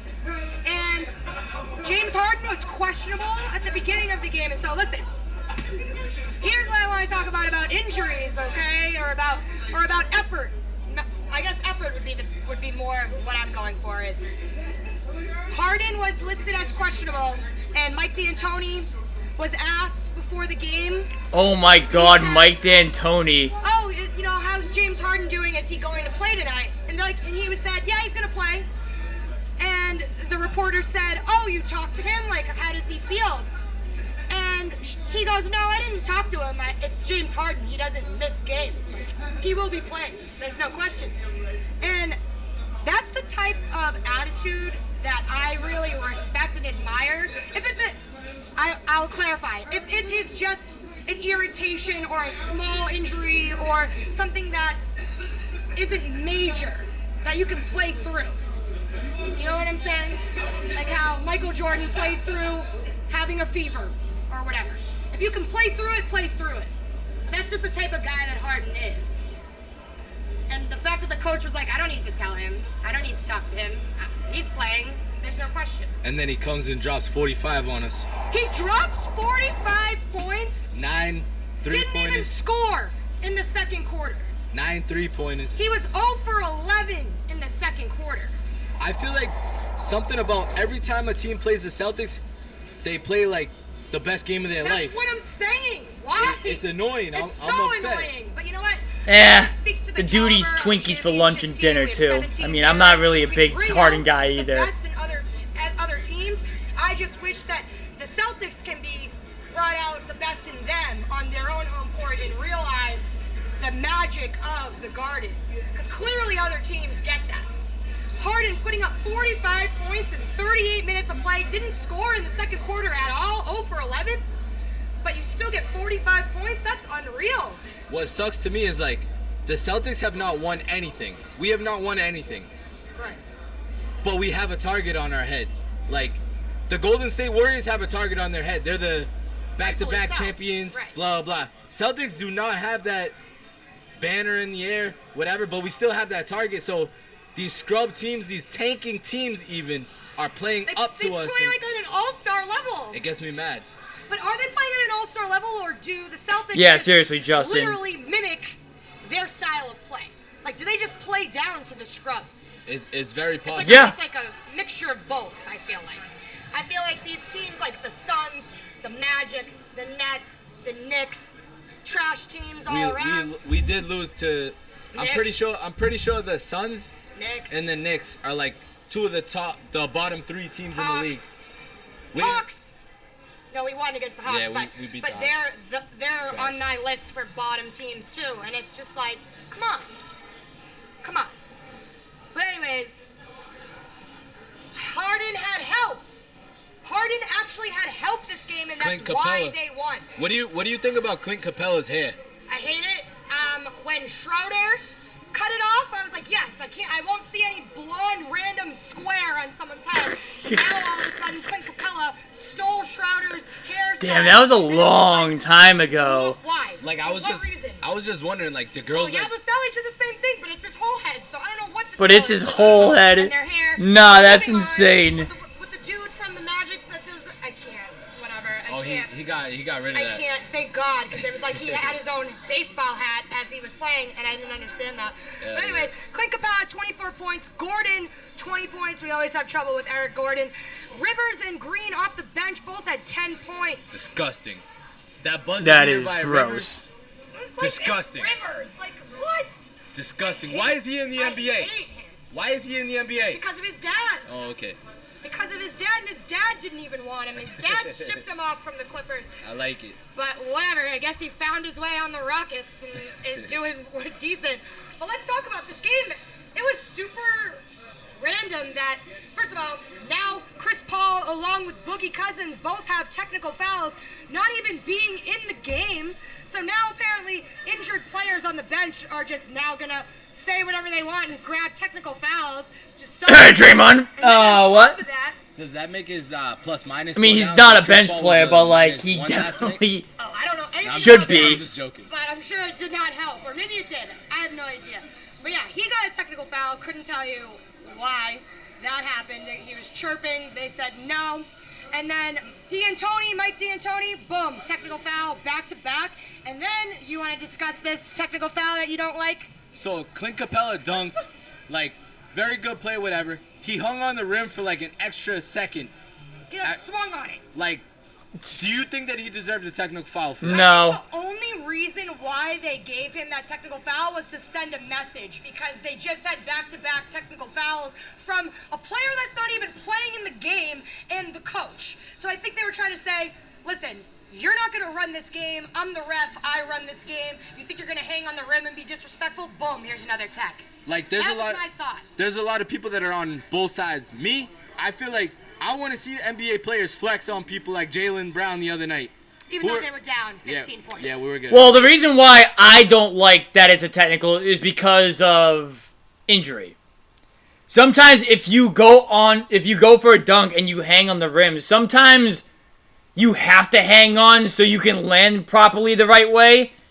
And if you're trying to flex a little bit to get yourself in that position to land, I don't think that should be a technical foul one bit. That's why I hate the technical foul on hanging on the rim like that. But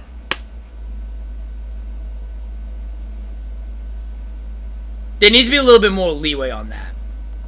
Don't flex if you're down 15 points. That's really The stupid. dunk was good though. I know, but like, when you're dunking when you're down and when you're flexing and celebrating while Alright. you're down. Okay, it looks soft. Not the time. Okay, Not the so time.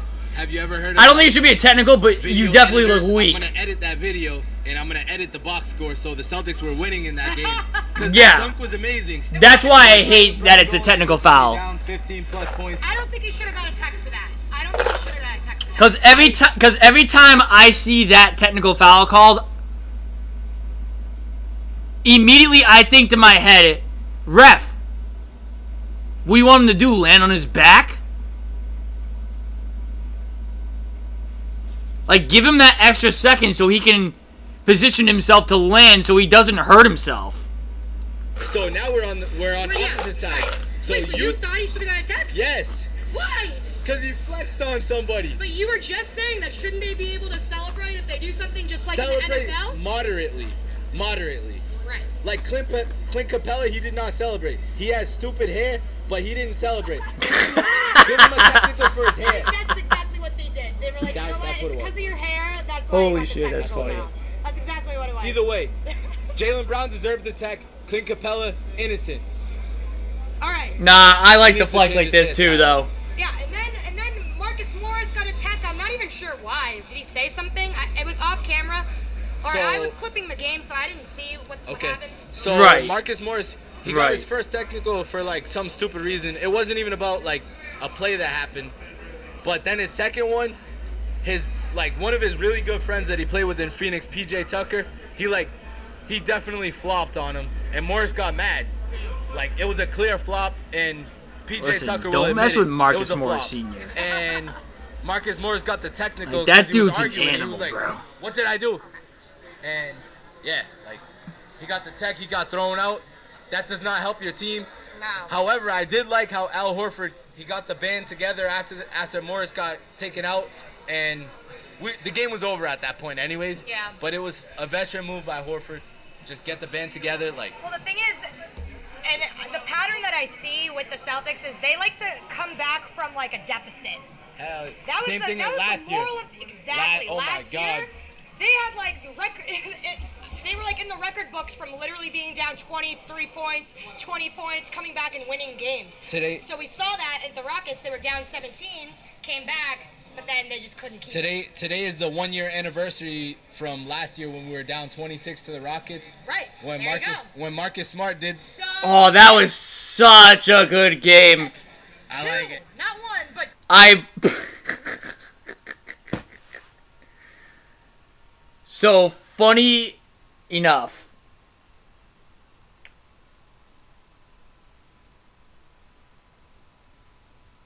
I forget when I broke up with this girlfriend, but it might have been the day before Christmas Eve I broke up with her. I just saw like we got into an argument and there was a bunch of red flags. She wouldn't calm down. 2, she wasn't trying to listen or whatever, and like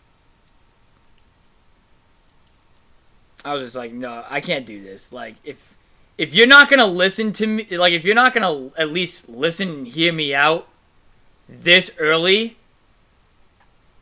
on in the relationship, then you're never gonna do it. So it's just I threw the hat in like a month and a half in.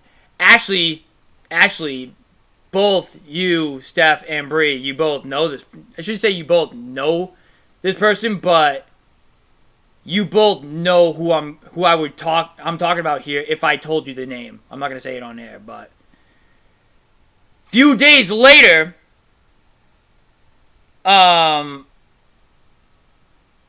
I got tickets to that Rockets game, the comeback game. funny enough, I was supposed to be in Boston anyways because I was supposed to catch a train to go to Maine to go to the girlfriend's house at that time. But like, she turned into an ex that week. But my dad was like, "Hey, you were supposed to be in Boston anyways. Let's go to the game." And it turned into like a last minute thing. We went to the game and like, I needed that game. I needed that game at that point in time, and it was a phenomenal game. So that's a little bit of a quick story time there, because I know it's almost 2:30. We got a little bit of ways to go here. So yeah, that game was incredible. It was a much needed game. On Harden, that was amazing. The Garden. Because they don't really call fouls on James Harden. Nah. No, but two. Oh yeah, it was a. Come on, that was epic. I like it. That was epic. All right, I guess the last thing that I forgot about that wanna relationship address real quick after that before game. We wrap up this segment is what do you think about everyone's role? More specifically, Rozier. Is he staying? Is he going? Does he seem not happy? Yeah, I'll give you guys the name of who it was off Not air. the Scary Terry from last year. And is that because he's? I'll give you guys the name of who it was. Irving? You guys will. Once I tell you guys the name, you guys will be like, really? So Terry, like I've noticed myself, like him coming into games this year, it's like a complete change from last year. Yeah. Yeah, we got to do I this agree. again, 100%. However, like We got to do this again. I feel like it's in his head. Like, look at like great players struggle. Yeah. Terry Rozier's not a great player. He's a very good player, but look at Klay Thompson. He's going through a slump. I hope There's definitely Terry more Rozier's going through a throwbacks. slump. Yeah. Like- he comes out of it. Yeah. He's gonna come out of it, whatever. I hope. My thing is this. I don't jump to conclusions right now. I wait for the playoffs. Yeah. The playoffs is where it matters. Like, everybody goes crazy about the regular season. I'm worried about basketball when I'm wearing shorts to the Garden in the springtime. Right. And I think Terry Rozier will show up. He showed up at the biggest stage last year Right. in the Eastern Conference Finals against the Cavs. He went not crazy. Game 7, but- Everybody was Yeah, going there's so crazy many buying videos. his Yeah, Terry we got- shirts. Right. Everybody has them. We got plenty. This Yeah, we year got for time. The playoffs, take him back out because he's coming back. He will be here. Everybody's saying at the deadline, deal him. Like, if you deal a guy at the deadline, you're not getting like what he's worth. You could get like a couple second-round picks. It's not worth it. Keep him. We're going on a long finals run. All right, I like that. Actually, sorry, I forgot about one more guy, and I can't even believe I forgot about him. He's had the most buzz so far. Time Lord. Rob Williams.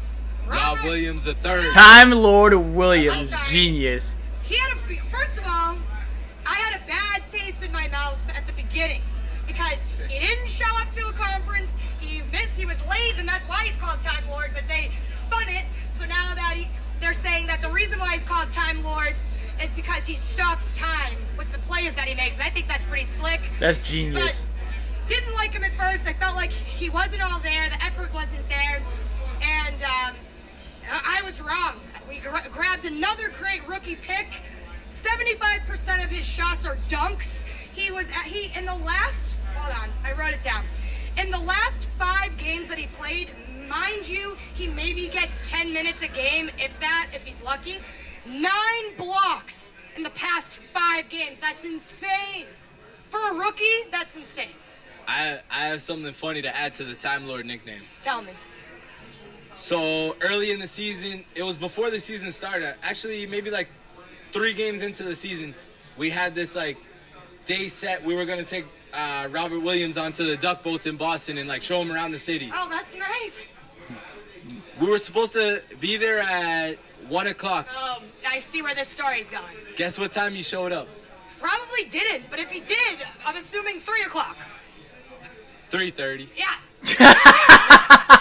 No one's ever on time. He said that he had a drug test though. The NBA sent him the drug test, and he was at Probably practice. because he was sleeping through things and not showing up to things. So they're like, "What's the deal? Test him. Something's wrong." But This do you is like the Celtics? Show up on time. Do you like him? Yes, I love that's Steph. He should've 100% gotten agree. minutes in all these past games that he didn't play for. I like Why him. not? Brad, let him step up. Let him step up. Play him against the Rockets. Why not? I like the Time What Lord. does it hurt? Do you like the nickname too? I Time love Lord? the nickname. love the nickname. I'm on it. I think today Marcus Morris was talking about. Yeah, if GRD ever gets in this chat, yeah, we can definitely watch this one again and get his reactions on this. All for it. He said, because Yeah, Danny. Morris, did you see that interview? Yeah, because it's Danny Ainge This said was that fun. he's Yeah, back for now it. we He actually likes realize Rollins. where 6'7" Marcus started. Morris said, That Danny was Ainge doesn't like much, whatever, blah, blah. Yeah, and he said that. It's Time Lord. Yeah, Time and he Lord's said his that nickname. Lob Williams restricts him to only lobs when he does so many other things. So Time Lord fits him perfect. So he's got a bright future. The Celtics' future. Yeah, we will is still find to be it. Determined, but you know what? Whatever seed they end up, you know they're going to the playoffs. We'll be back next month to recap. This was KJ Green. I'm Brianna Danucci. This was Boston Banner Bound. We will see you next month. Thank you for stopping by. We out here. Yeah. Woo! Woo! That was incredible. That was.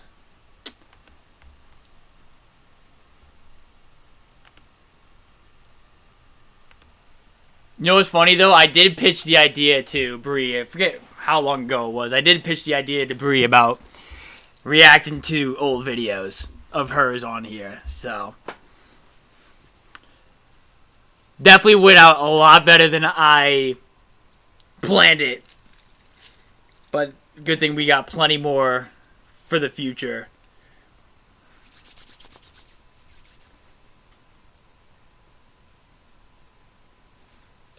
That was sick. That was epic. W's in the chat. How many people are on there? 5 people in the chat. I know at least 3 people in the chat. But for everybody that is watching this stream right now, I need you to hit the W's in the motherfucking chat. Hit the motherfucking W's in the chat. What a stream. Well deserving of a 3-hour stream.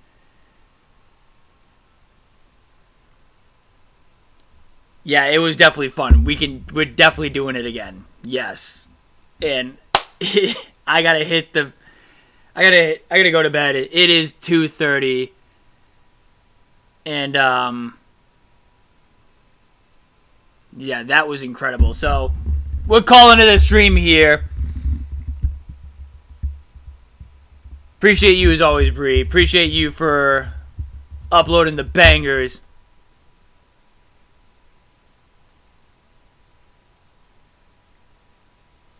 What did GRD do that was bringing him on the duck boat? No clue. No clue, honestly. Yeah. 3 hours, definitely a longer stream than normal. Normally I do these streams for like an hour and a half, too. Ran the stream an hour longer than normal, so... But it was definitely... Actually, 3 hours and 13 minutes over.